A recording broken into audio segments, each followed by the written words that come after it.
Hello guys, it's crazy വേം. നമുക്കൊന്ന് standard 10 SS1 ആണ്, അതായത് ഹിസ്റ്ററി ബുക്കിൽ 6ാമത്തെ ചാപ്റ്ററിൻ്റെ പാർട്ട് 2 സെക്ഷൻ വീഡിയോ ആണ്. ഏതാണ് ചാപ്റ്റർ? സമരവും സ്വാതന്ത്ര്യവും. നമ്മുടെ സ്വാതന്ത്ര്യ സമരത്തിലേക്ക് ഗാന്ധിജി വരുന്നു. ഗാന്ധിജിയുടെ ഇൻവോൾവ്മെൻറ്റ് ഏതൊക്കെ രീതിക്കാണ് നമ്മുടെ സ്വാതന്ത്ര്യ സമരത്തെ സ്വാധീനിച്ചത്, അദ്ദേഹത്തിൻ്റെ സമര രീതികൾ എന്തൊക്കെയായിരുന്നു, അതൊക്കെയാണ് നമ്മളിത് പഠിച്ചത്. സമരവും സ്വാതന്ത്ര്യവും. ഓക്കെ, അതിൽ പറയുന്നത് എന്തുകൊണ്ട് അദ്ദേഹം എന്ത് ചെയ്തു, അദ്ദേഹം സാധാരണക്കാരുടെ ഇടയിൽ പ്രശസ്തി നേടി എന്നുള്ളത് വെച്ചിട്ടാണ് ആദ്യം തുടങ്ങുന്നത്. പുള്ളി സാധാരണക്കാരെ പോലുള്ളൊരു ജീവിതമാണ് നയിച്ചിരുന്നത്. അതുപോലെ അഹിംസയിൽ അധിഷ്ഠിതമായിട്ടുള്ളൊരു സമര രീതിയാണ് പുള്ളി മുന്നോട്ട് വെച്ചത്. അതുപോലെ തങ്ങളിൽ ഒരാളായതുകൊണ്ട് തന്നെ തങ്ങളുടെ പ്രശ്നങ്ങൾ അദ്ദേഹത്തിന് മനസ്സിലാവുമെന്ന് ജനം വിശ്വസിച്ചു. അദ്ദേഹം 1893 തൊട്ട് 1914 വരെ സൗത്ത് ആഫ്രിക്കയിലായിരുന്നു. 21 വർഷം നീണ്ട സൗത്ത് ആഫ്രിക്കൻ ജീവിതത്തിനൊടുവിലാണ് അദ്ദേഹം 1914 എങ്ങോട്ടേക്ക് എത്തുന്നത്? ഇന്ത്യയിലേക്ക് എത്തി ആദ്യം പങ്കെടുക്കുന്ന സമരം ചമ്പാരനിലെ നീലം കർഷകരുടെ സമരമായിരുന്നു. അത് 1917 പിന്നെ 1918 2 സമരമുണ്ട്. അഹമ്മദാബാദ് തുണിമിൽ സമരവും പിന്നെ കേദയിലെ കർഷക സമരവും. ഇത് രണ്ടും ഗുജറാത്തിലാണ്. 1918. ഓക്കെ, ചമ്പാരനിലത് ബീഹാറാണ്. ചമ്പാരൻ സ്ഥിതി ചെയ്യുന്നത് 1917. ഈ ചമ്പാരനിലെ നീലം കർഷകരുടെ പ്രശ്നം എന്തുവായിരുന്നല്ലേ?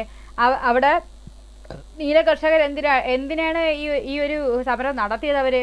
അവര് എന്താണ്, അവർക്ക് ആ നീലം എന്ന് പറയുന്നത് കൃഷി ചെയ്തിട്ട് പ്രത്യേകിച്ച് എന്തില്ല, ബെനിഫിറ്റ് ഒന്നും ഇല്ലാത്ത ഒരു കൃഷി അവർ നിർബന്ധിതരായിട്ട് എന്ത് ചെയ്തുകൊണ്ടിരുന്നു, കൃഷി ചെയ്യേണ്ട അവസ്ഥ ഉണ്ടായിരുന്നു. അതിനെതിരെയാണ് എന്ത് ചെയ്തത്, ഈ സമരം നടന്നുകൊണ്ടിരുന്നത്. ഇനി അഹമ്മദാബാദിലെ തുണിമിൽ സമരം എന്ന് പറയുന്നത് എന്തായിരുന്നു? അത് അഹമ്മദാബാദിലെ തുണിമില്ലിൽ പ്ലേഗ് ബോണസ് എന്നും പറഞ്ഞൊരു ഇതുണ്ടായിരുന്നു. അതായത് ഒരു ബോണസ് അവർ കൊടുത്തുകൊണ്ടിരുന്നു. അത് അവരങ്ങ് നിർത്തലാക്കി. അതിനെതിരെ തൊഴിലാളികൾ നടത്തിയ ഒരു സമരമാണ് അഹമ്മദാബാദ് തുണിമിൽ സമരം.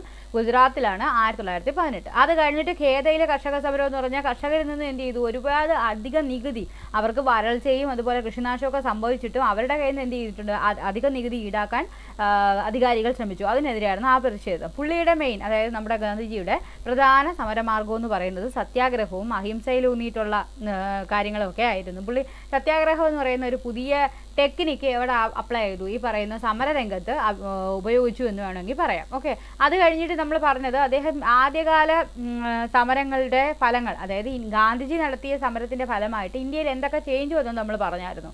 അതായത് ഇങ്ങനൊരു പുതിയ രീതി ആൾക്കാർ മനസ്സിലാക്കി നമുക്ക് പ്രതിഷേധിക്കാൻ ഈ ഒരു രീതി ചൂസ് ചെയ്യാമെന്ന് ജനങ്ങൾ മനസ്സിലാക്കുമ്പോൾ ജനങ്ങൾ എന്ത് ചെയ്യും, കൂടുതൽ പേര് ഈ സമരത്തിൽ പങ്കാളികളാകാൻ തുടങ്ങും. അങ്ങനെ ഒരുപാട് പേര് എന്ത് ചെയ്തിട്ടുണ്ട്, ഈ പറയുന്ന സമരത്തിൽ പങ്കാളികളായി. അതുപോലെ തന്നെ നഗരങ്ങളിൽ മാത്രം ഒതുങ്ങി നിന്നിരുന്ന ഇത്തരം ദേശീയ പ്രസ്ഥാനങ്ങൾ ഗ്രാമങ്ങളിലേക്കും അല്ലെങ്കിൽ ആ ദേശീയ പ്രസ്ഥാനത്തിൽ അംഗമാകുന്ന ആൾക്കാരുടെ എണ്ണം വളരെയധികം കൂടിയതും, അതുപോലെ അത് ഗ്രാമപ്രദേശങ്ങളിലേക്ക് ഇതുപോലെയുള്ള ദേശീയ പ്രസ്ഥാനം എന്ന ഐഡിയ വ്യാപിക്കുന്നതിനും ഗാന്ധിജിയുടെ ഈ പറഞ്ഞ കടന്നുവരവ് കാരണമായെന്ന് പറയാം. പിന്നെ റിച്ചാർഡ് ആറ്റൻബറോ സംവിധാനം ചെയ്ത ഗാന്ധി എന്ന് പറയുന്ന ഒരു ചലച്ചിത്രമുണ്ട്. അത് 8 ഓസ്കാർ നേടിയ ഒരു ചിത്രമാണ്. പിന്നെ ശ്യാം ബെനഗലിൻ്റെ മേക്കിംഗ് ഓഫ് മഹാത്മാ എന്ന് പറഞ്ഞൊരു ഇത് പുള്ളി എഴുതിയിട്ടുണ്ട്. ഒരു ചലച്ചിത്രം അദ്ദേഹം എന്ത് ചെയ്തിട്ടുണ്ട്, സംവിധാനം ചെയ്തിട്ടുണ്ട്. മേക്കിംഗ് ഓഫ് മഹാത്മാ എന്നാണ് അതിൻ്റെ പേര്.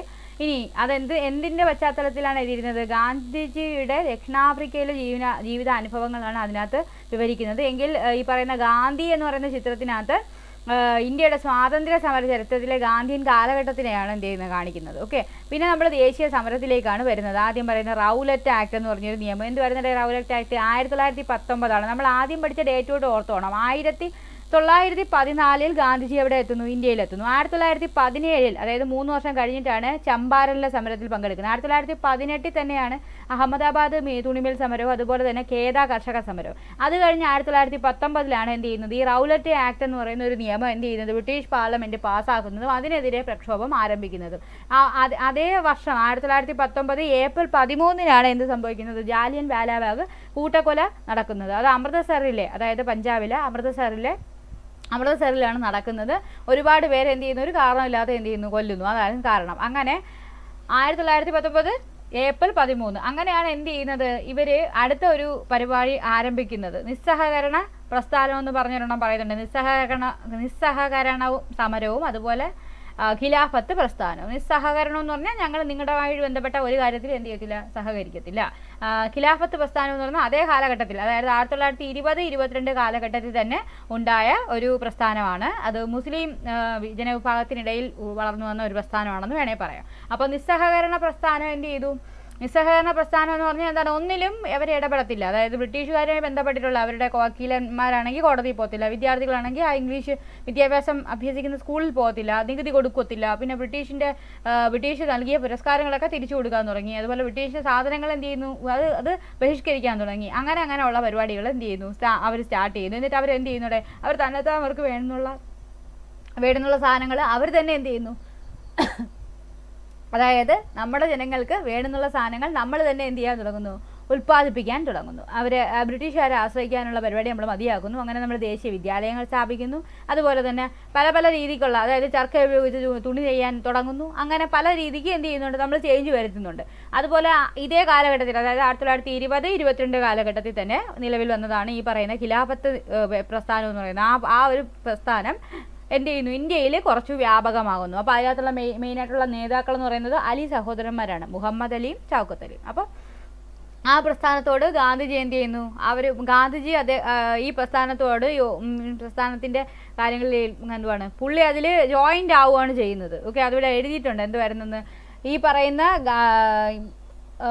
മുസ്ലിങ്ങളുടെ സാന്നിധ്യം കൂടി അവിടെ ഉറപ്പാക്കണം ഈ പറയുന്ന നമ്മുടെ സ്വാതന്ത്ര്യ സമരത്തിൽ അല്ലെങ്കിൽ ഈ പ്രക്ഷോഭങ്ങളിൽ ഉണ്ടാക്കേണ്ടത് ആവശ്യമായതുകൊണ്ട് അദ്ദേഹം എന്ത് ചെയ്തു, ഈ ഒരു നമ്മുടെ ഖിലാഫത്ത് പ്രസ്ഥാനത്തിനോടും എന്ത് ചെയ്തു, ഒരു യോജിപ്പുണ്ടായിരുന്നു അദ്ദേഹത്തിന്. ഗാന്ധിജി ഖിലാഫത്ത് നേതാക്കളോടൊപ്പം എന്ത് ചെയ്യുന്നുണ്ട്, ഇന്ത്യയിലുടനീളം സഞ്ചരിച്ചിട്ടുണ്ട്. അപ്പോൾ ബ്രിട്ടീഷുകാർക്കെതിരെയുള്ള കലാപത്തിൽ ആരും പങ്കാളികളായി, മുസ്ലിങ്ങളും പങ്കാളികളായി. അങ്ങനെ ഒരു ഹിന്ദു മുസ്ലിം ഐക്യം ശക്തിപ്പെട്ടു. പിന്നെ എല്ലാ ഭാഗത്തും, ഇന്ത്യയിലുള്ള എല്ലാ ഭാഗത്തേക്കും എന്ത് ചെയ്തു, ഈ ഒരു ബ്രിട്ടീഷ് വിരുദ്ധ മനോഭാവം എത്തിക്കാനും അതിനെതിരെ പ്രതികരിക്കാനും ജനങ്ങളെ എന്താക്കി ഇവർ പ്രാപ്തരാക്കി. അതായത് ഗാന്ധിജിയും അതുപോലെ തന്നെ ഖിലാഫത്ത് പ്രസ്ഥാനത്തിലെ നേതാക്കളും എല്ലാവരും കൂടെ ചേർന്ന് എന്ത് ചെയ്തു, അത് അങ്ങനെ ഒരു സ്റ്റേജിലേക്ക് കൊണ്ടുചെന്ന് എത്തിച്ചു. ഓക്കെ, അത് കഴിഞ്ഞിട്ട് എന്തുകൊണ്ട് ഈ പറയുന്ന നിസ്സഹകരണ പ്രസ്ഥാനം അവസാനിപ്പിച്ചു എന്നുള്ളതാണ് അടുത്ത പോയിന്റ്. 1922 ഫെബ്രുവരി 4 എന്താണ് സംഭവിച്ചത്? അത് ചൗരി ചൗര സംഭവമാണ്. ചൗരി ചൗര എന്ന് പറയുന്ന UP ഉത്തർപ്രദേശിലെ സ്ഥലമാണ്. അവിടെ ഈ പറഞ്ഞ നിസ്സഹകരണ പ്രസ്ഥാനവുമായി ബന്ധപ്പെട്ട ജനങ്ങൾക്കെതിരെ ഒരു കാര്യമില്ലാതെ ആര് വെടിവെക്കുന്നു, പോലീസ് വെടിവെക്കുന്നു. അങ്ങനെ പോലീസ് സ്റ്റേഷൻ ഇവരെല്ലാവരും കൂടെ ചേർന്ന് എന്ത് ചെയ്യുന്നു, കത്തിക്കുന്നു. ഒരു 22 പോലീസുകാർ കൊല്ലപ്പെടുന്നു. ഈ ഒരു ഇത് മൂലമാണ് എന്ത് ചെയ്തത്, ഗാന്ധിജി ഈ പറഞ്ഞ നിസ്സഹകരണ പ്രസ്ഥാനം എന്ത് ചെയ്യുന്നത്, അവസാനിപ്പിക്കുന്നത് അല്ലെങ്കിൽ നിർത്തിവെക്കുന്നത്. അത് കഴിഞ്ഞിട്ട് പിന്നീട് എന്താണ്, പിന്നീട് പറയുന്നത് അതുവരെ അത് സഹകരണമായിട്ട് ബന്ധത്തായിരുന്നു, നിസ്സഹകരണം. ഓക്കെ, 1920-22 കാലഘട്ടം. അത് കഴിഞ്ഞിട്ട് പൂർണ്ണ സ്വരാജ്യം സിവിൽ നിയമലംഘനം എന്ന് പറഞ്ഞാൽ അടുത്ത കോൺസെപ്റ്റിലോട്ട് പോവുകയാണ്. അവിടെ എന്താണ് സംഭവിക്കുന്നത്, 1929 അതായത് 2022 ഈ പറഞ്ഞ നിസ്സഹകരണ സമരം ആ ഒരു ഗ്രൂപ്പ് നടക്കുന്നത്. അല്ലെങ്കിൽ അത് എൻഡ് ചെയ്ത് എന്താണ്, ഫെബ്രുവരി 4 എന്ത് സംഭവിക്കുന്നത്, ചൗരി ചൗര സംഭവം നടക്കുന്നത്. അതിനുശേഷമാണ് അത് എൻഡ് ചെയ്യുന്നത്. അതായത് 1922 എൻഡ് ചെയ്യുന്നത്. പിന്നെ 29 ഇവർ അടുത്ത ഒരു ഐഡിയ കൊണ്ടുവരുന്നത്, പൂർണ്ണ സ്വരാജ്യം അതുപോലെ സിവിൽ നിയമലംഘനം എന്നും പറഞ്ഞു. അതായത് 1929 ലാഹോറിൽ, കറന്റ്ലി പാകിസ്ഥാനിൽ വെച്ച് കറന്റ്ലി പാകിസ്ഥാനിലായിട്ടുള്ള ലാഹോറിൽ വെച്ച് 1929 നടന്ന നമ്മുടെ എന്തുവായിരുന്നു ഇന്റർനാഷണൽ കോൺഗ്രസിൻ്റെ സമ്മേളനത്തിൽ അന്ന് ജവഹർലാൽ നെഹ്റു ആയിരുന്നു അധ്യക്ഷൻ. ആ സമ്മേളനത്തിൽ വെച്ച് എന്ത് ചെയ്യുന്നു, അവർ തീരുമാനം എടുക്കുകയാണ്, നമ്മുടെ സ്വാതന്ത്ര്യ സമരത്തിൻ്റെ അന്തിമ ലക്ഷ്യം പൂർണ്ണ സ്വരാജാണ്, അല്ലെങ്കിൽ കംപ്ലീറ്റ് സ്വാതന്ത്ര്യമാണ്, അല്ലെങ്കിൽ സമ്പൂർണ്ണ സ്വാതന്ത്ര്യം എന്നാണെന്ന് അവർ തീരുമാനിക്കുന്നു. അതോടൊപ്പം തന്നെ എന്ത് ചെയ്യുന്നു, അവർ സിവിൽ നിയമലംഘനം എന്ത് ചെയ്യുന്നു, ആരംഭിക്കാൻ തീരുമാനിക്കുകയാണ്. സിവിൽ നിയമലംഘനം എന്ന് പറഞ്ഞാൽ എന്താണ്, ബ്രിട്ടീഷുകാരുടെ സിവിൽ നിയമങ്ങളെല്ലാം എന്ത് ചെയ്യുന്നു, ലംഘിക്കുക എന്നതായിരുന്നു അതിൻ്റെ മെയിനായിട്ടുള്ള കാര്യം. അപ്പോൾ അതിൽ പുള്ളി മുന്നോട്ട് വെച്ച കുറച്ച് ആശയങ്ങളുണ്ടായിരുന്നു. എന്തൊക്കെയാണ്, ഉപ്പ് നികുതി എടുത്ത് കളയുക, കർഷകർക്ക് 50% നികുതി ഇളവ് നൽകുക, വിദേശ വസ്തുക്കളുടെ ഇറക്കുമതി ചുമത്തുന്ന നികുതി വർദ്ധിപ്പിക്കുക, രാഷ്ട്രീയ തടവുകാരെ വിട്ടയക്കുക, സൈനിക ചെലവ് ഉയർന്ന ഉദ്യോഗസ്ഥരുടെ ശമ്പളവും വെട്ടിക്കുറയ്ക്കുക, ഇന്ത്യക്കാരെ നിരീക്ഷിക്കാനായി നിയോഗിച്ചിട്ടുള്ള രഹസ്യ വിഭാഗത്തെ എന്ത് ചെയ്യുക, പിരിച്ചുവിടുക, തീരദേശ കടൽ ഗതാഗതം ആരംഭിക്കുക, അതുപോലെ സമ്പൂർണ്ണ മദ്യനിരോധനവും നടപ്പാക്കുക. അതും ഏതിൽ വരുന്നതാണ്, ഈ പറയുന്ന 1929 ലാഹോർ സമ്മേളനത്തിൽ പറയുന്ന മെയിനായിട്ടുള്ള പോയിന്റ്സ് ആണ്. ഓക്കെ, അതും അതിൽ പെടുന്നതാണ്. അപ്പോൾ ഉപ്പ് സമരായുധമാക്കാനുള്ള കാരണം പറയുന്നത് എല്ലാ ജനങ്ങൾക്കും ആവശ്യമായിട്ടുള്ള സാധനമാണ് ഈ ഉപ്പ്.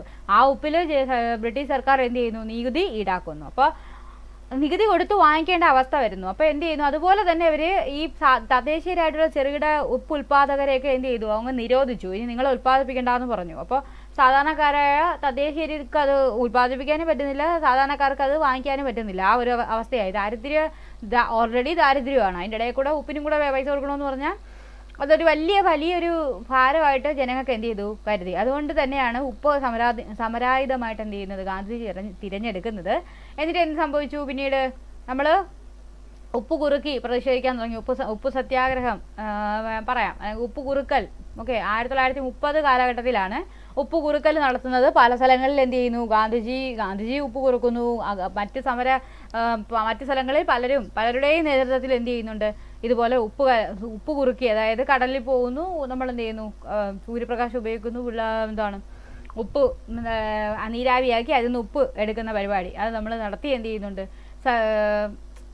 നമ്മൾ എന്ത് ചെയ്യുവാണ്, ആ ഒരു നിയമം ലംഘിക്കുകയാണ്. ഉപ്പുണ്ടാക്കുക എന്ന് പറയുന്ന, ഉപ്പുണ്ടാക്കരുതെന്നാണ് പറഞ്ഞേക്കുന്നത്. ചെറുകിട വ്യവസായികളെടുത്ത് ഉപ്പുണ്ടാക്കലെന്ന് പറഞ്ഞിട്ടുണ്ട്. ജനങ്ങൾ ഉണ്ടാക്കുന്നതിന് അത് ഒന്നും പറഞ്ഞിട്ടില്ല. അപ്പോൾ പിന്നെ ജനങ്ങളത് ലംഘിക്കുന്നത് നിയമമാണ്. പക്ഷെ അവർക്ക് എന്ത് ചെയ്യാൻ പറ്റത്തില്ല, അതിനെതിരെ ആക്ഷൻ എടുക്കാൻ പറ്റത്തില്ല.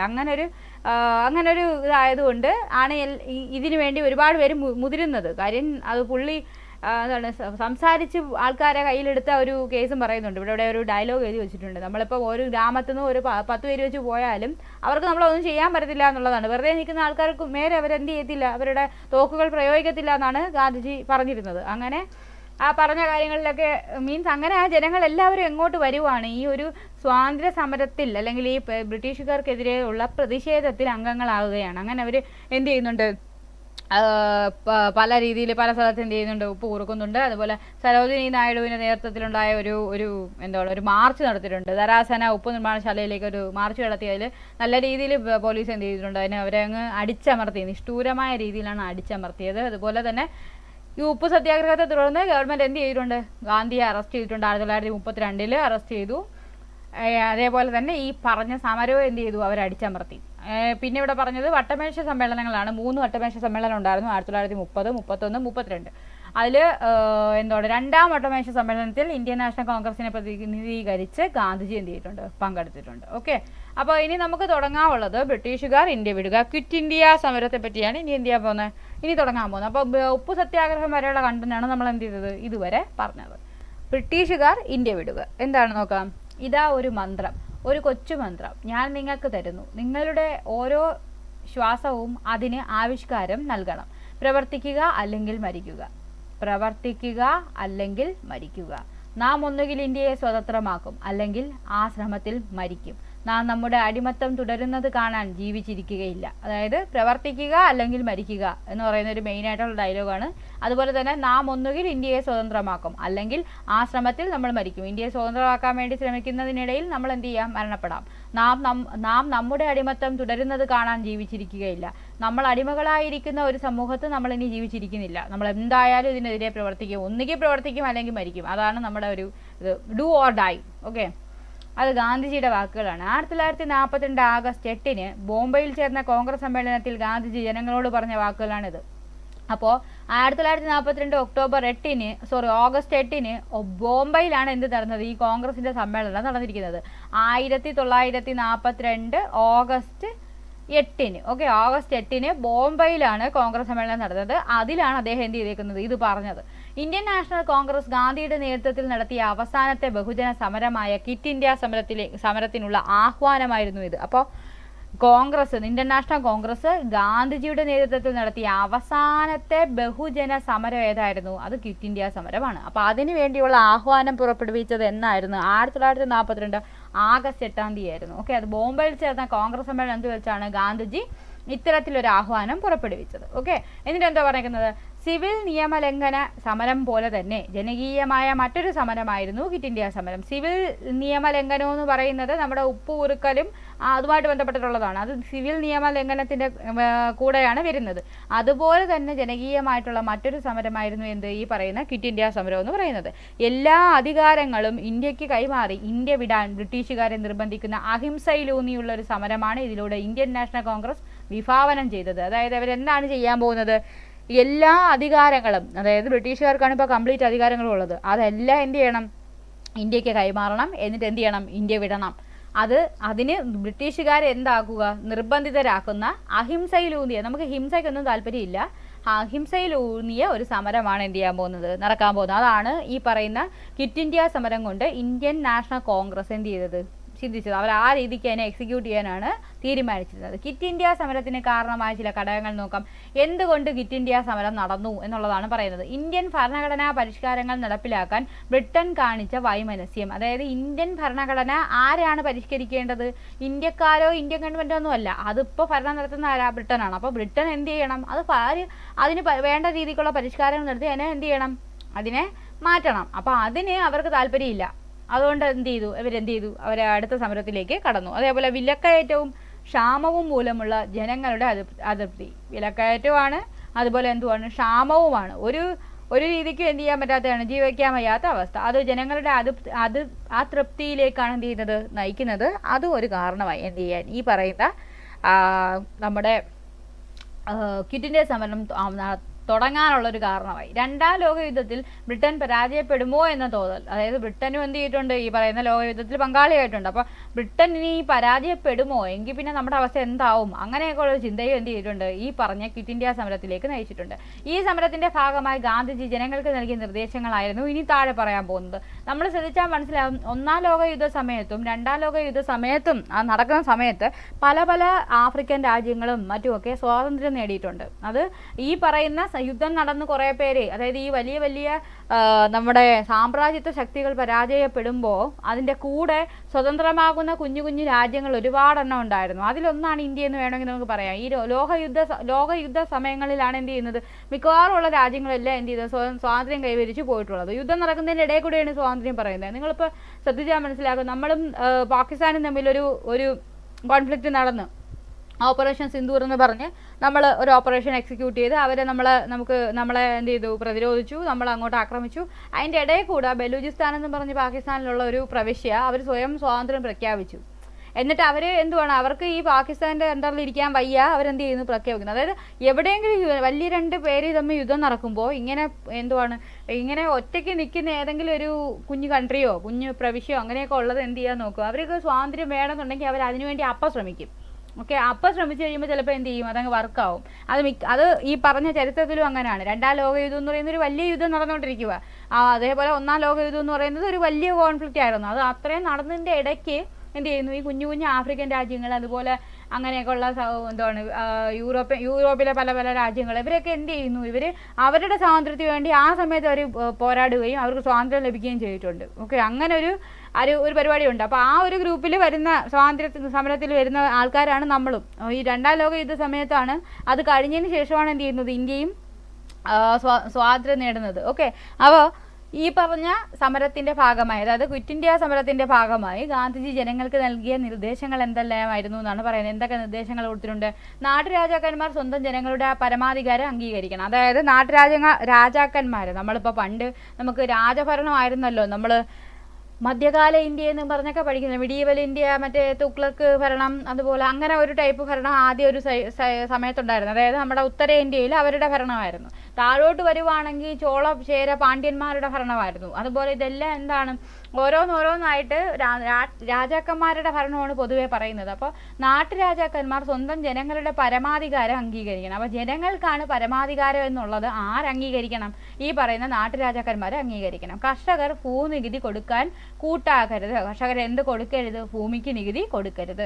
അതേപോലെ സർക്കാർ ജീവനക്കാർ രാജിവെക്കാതെ ദേശീയ പ്രസ്ഥാനത്തോട് കൂറ് പരസ്യമാക്കണം. സർക്കാർ എന്ന് പറയുമ്പോൾ ഇപ്പോൾ ബ്രിട്ടീഷ് ഗവൺമെൻറ്റാണ് ഭരണം നടത്തുന്നത്. അപ്പോൾ അവരുടെ കീഴിൽ വർക്ക് ചെയ്യുന്ന ജീവനക്കാർ രാജിവെക്കേണ്ടതില്ല. പക്ഷേ അവർക്ക് ദേശീയ ബോധമുണ്ട്, അവർ ദേശീയ പ്രസ്ഥാനത്തോട് കൂറുള്ളവരാണെന്ന് എന്ത് ചെയ്യണം? പരസ്യമാക്കണം. ഓക്കെ, അതുപോലെ പട്ടാളക്കാർ സ്ഥാനങ്ങൾ വെടിയാതെ സ്വന്തം ആൾക്കാർക്ക് നേരെ വെടിവെക്കാൻ വിസമ്മതിക്കണം. അപ്പം ബ്രിട്ടീഷ് പട്ടാളത്തിലുള്ള ഇന്ത്യക്കാരുണ്ട്, അവരൊരിക്കലും എന്ത് ചെയ്യരുത്, ഒരു ഇന്ത്യന് നേരെയും തോക്ക് ചൂണ്ടരുത്. അതാണ് ഉദ്ദേശിക്കുന്നത്. പട്ടാളക്കാർ സ്ഥാനങ്ങൾ വെടിയാതെ, നിങ്ങൾ അവിടെ നിന്ന് ജോലി കളഞ്ഞിട്ട് വരണമെന്നൊന്നും പറയുന്നില്ല. നിങ്ങളുടെ മുമ്പിലൊരു ഇന്ത്യക്കാരനാണെങ്കിൽ നിങ്ങൾ എന്ത് ചെയ്യരുത്, തോക്കെടുക്കരുത്, അല്ലെങ്കിൽ അയാൾക്ക് നേരെ നിങ്ങൾ വെടി ഉതിർക്കരുത് എന്നാണ് ആര് പറഞ്ഞിരിക്കുന്നത്? ഗാന്ധിജി നൽകിയ കുറച്ച് നിർദ്ദേശങ്ങളായിരുന്നു സമരത്തിൻ്റെ, ക്വിറ്റ് ഇന്ത്യ സമരത്തിൻ്റെ ഭാഗമായിട്ട്. സ്വാതന്ത്ര്യ പ്രാപ്തി വരെ പിടിച്ചു നിൽക്കാൻ കഴിയുമെങ്കിൽ വിദ്യാർത്ഥികൾ പഠനം ഉപേക്ഷിക്കണം. അതായത് സ്വാതന്ത്ര്യം ലഭിക്കാവുന്നത് വരെ നിങ്ങളെ കൊണ്ട് പിടിച്ചു നിൽക്കാൻ കഴിയുമെന്നുണ്ടെങ്കിൽ നിങ്ങൾക്ക് എന്ത് ചെയ്യാം, നിങ്ങളുടെ പഠനം ഉപേക്ഷിക്കാമെന്നാണ് പറയുന്നത്. ഓക്കെ, അപ്പം ഇതിനു മുമ്പ് ഒരു പിക്ചർ മൗലാന അബ്ദുൽ കലാം ആസാദ്, JB കൃപലാനി എന്നിവർക്കൊപ്പം ഗാന്ധിജി ക്വിറ്റ് ഇന്ത്യ സമ്മേളന വേദി നിൽക്കുകയാണ്. അപ്പോൾ ആ ഒരു സമ്മേളനത്തിൽ പങ്കെടുത്ത മറ്റു 2 പേരുടെ കാര്യമാണ് എഴുതിയിരിക്കുന്നത്. ഒന്ന് മൗലാന അബ്ദുൽ കലാം ആസാദും ഉണ്ടായിരുന്നു, അതുപോലെ JB കൃപലാനി എന്ന് പറയുന്ന ഒരു വ്യക്തിയും ഉണ്ടായിരുന്നു. ഓക്കെ, ഇനി നമുക്ക് ബാക്കി വായിച്ചു നോക്കാം. ഗാന്ധിജി അടക്കമുള്ള നേതാക്കളെ അറസ്റ്റ് ചെയ്ത ബ്രിട്ടീഷ് സർക്കാർ പ്രക്ഷോഭത്തെ അതിക്രൂരമായി നേരിട്ടു. അവരെന്ത് ചെയ്തിരിക്കുവാണ്, അവർ നിസ്സഹകരണമായിരുന്നു ആ സമയത്ത്. എന്ത് ചെയ്തു, നിസ്സഹകരണ സമയത്ത് എന്തുവാണ് ചെയ്തത്? നിസ്സഹകരണ സമയത്ത് അതിൻ്റെ ആ പ്രക്ഷോഭത്തിന് വന്ന ആൾക്കാർക്കെതിരെ അവർ വെടിയുതിർത്തതാണ് ചൗരി ചൗര നടക്കാൻ കാരണം. പിന്നെ നമ്മൾ സിവിൽ നിയമലംഘനം ആയപ്പോഴും അവരെന്ത് ചെയ്തു, ഉപ്പ് കുറുക്കിയതിൻ്റെ പേരിൽ അവരെന്ത് ചെയ്തു, അറസ്റ്റ് ചെയ്ത് നീക്കുകയാണ് ചെയ്തത്. ഇപ്പോൾ 1942 ആഗസ്റ്റ് 8 എന്നയുടെ ഡേറ്റ്, ആഗസ്റ്റ് 8 അവരെന്ത് ചെയ്യുന്നു, ഒരു കോൺഗ്രസിന്റെ സമ്മേളനത്തിൽ, ബോംബെ കോൺഗ്രസ് സമ്മേളനത്തിൽ പറയുവാണ്, നമ്മൾ ഇനി ക്വിറ്റ് ഇന്ത്യ, പ്രവർത്തിക്കുക അല്ലെങ്കിൽ ഭരിക്കുക, ക്വിറ്റ് ഇന്ത്യ, ഇനി ബ്രിട്ടീഷുകാർ ഇന്ത്യ വിട്ടു പോവുക എന്നുള്ള ഒരു കോൺസെപ്റ്റിൽ അവർ സമരം ആരംഭിക്കുമ്പോൾ അതവർ ചുമ്മാ ആയിരിക്കും, അവരെന്ത് ചെയ്യും, അവരെ അറസ്റ്റ് ചെയ്ത് നീക്കും, ഈ നേതാക്കന്മാരെല്ലാം അറസ്റ്റ് ചെയ്ത് നീക്കും, അല്ലെങ്കിൽ സമരത്തിൽ വരുന്ന ആൾക്കാരെയെല്ലാം എന്ത് ചെയ്യും, അവർ പ്രക്ഷോഭം ചെയ്യുന്നവരെ എല്ലാവരെയും എന്ത് ചെയ്യും, ക്രൂരമായി തന്നെ നേരിടും. അക്രമാസക്തരായ ജനങ്ങൾ പലയിടങ്ങളിലും ഗവൺമെന്റ് കെട്ടിടങ്ങൾ, ഇലക്ട്രിക് ലൈനുകൾ, ഗതാഗത മാർഗങ്ങൾ തുടങ്ങിയവ തകർത്തു. അപ്പോൾ എന്ത് ചെയ്യും, ജനങ്ങൾ അഹിംസയിൽ ഊന്നിയുള്ളൊരു സമര രീതിയാണ് മുന്നോട്ടേക്ക് വെക്കുന്നത്. അപ്പോൾ നമുക്ക് നേരെ ഇങ്ങനെ എന്തുവാണ്, അവർ അഹിംസ അല്ല, അവരെന്തുവാണ്, ഹിംസയാണ് ചെയ്യുന്നത്. അപ്പോൾ നമ്മൾ ചുമ്മാ ഇരിക്കൂ, നമ്മളെന്ത് ചെയ്യും, നമ്മൾ അക്രമാസക്തരായ ജനങ്ങൾ എന്ത് ചെയ്യും, പലയിടങ്ങളിലും ഗവൺമെന്റ് കെട്ടിടങ്ങൾ, ഇലക്ട്രിക് ലൈനുകൾ, ഗതാഗത മാർഗങ്ങൾ തുടങ്ങിയവ എന്ത് ചെയ്തു, തകർത്തു എന്നാണ് പറയുന്നത്. 1942 അവസാനിക്കുമ്പോൾ ഇന്ത്യയിലാകെ സമരത്തിന്റെ ചൂളയിലായിരുന്നു. അപ്പോൾ 1942 ഓഗസ്റ്റിലാണ് തുടങ്ങുന്നത്. ഈ പറയുന്ന വർഷം എൻഡ് ചെയ്യുമ്പോഴത്തേക്ക് ഇവിടെ ആകെ കൊണ്ട് സമരവും അതിനെതിരെയുള്ള പ്രതിഷേധങ്ങൾ അങ്ങനെ ഫുള്ളൊരു വല്ലാത്ത സ്ഥിതിയിലായി എന്നാണ് പറഞ്ഞുകൊണ്ടിരിക്കുന്നത്. സ്വാതന്ത്ര്യം നേടാനുള്ള ഇന്ത്യൻ ജനതയുടെ നിശ്ചയദാർഢ്യത്തിനുള്ള തെളിവായിരുന്നു ക്വിറ്റ് ഇന്ത്യ പ്രസ്ഥാനം. അപ്പോൾ നമുക്ക് സ്വാതന്ത്ര്യം നിങ്ങൾ തന്നേ പറ്റൂ.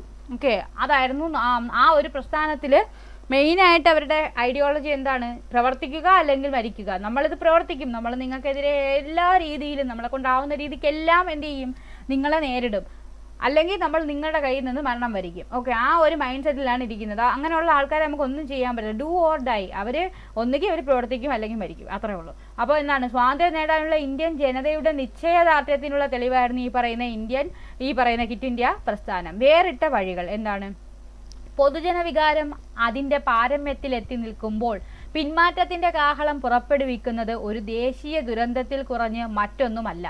മഹാത്മായുടെ പ്രധാന കൂട്ടാളിയായ ദേശബന്ധു CR ദാസ്, മോത്തിലാൽ നെഹ്റു, ലാലാ ലജ്പത് റായ്, പിന്നെ ഞാനും ജയിലിൽ വെച്ച് പൊതുജനങ്ങളുടെ പ്രതിഷേധത്തോടൊപ്പം ചേർന്നു.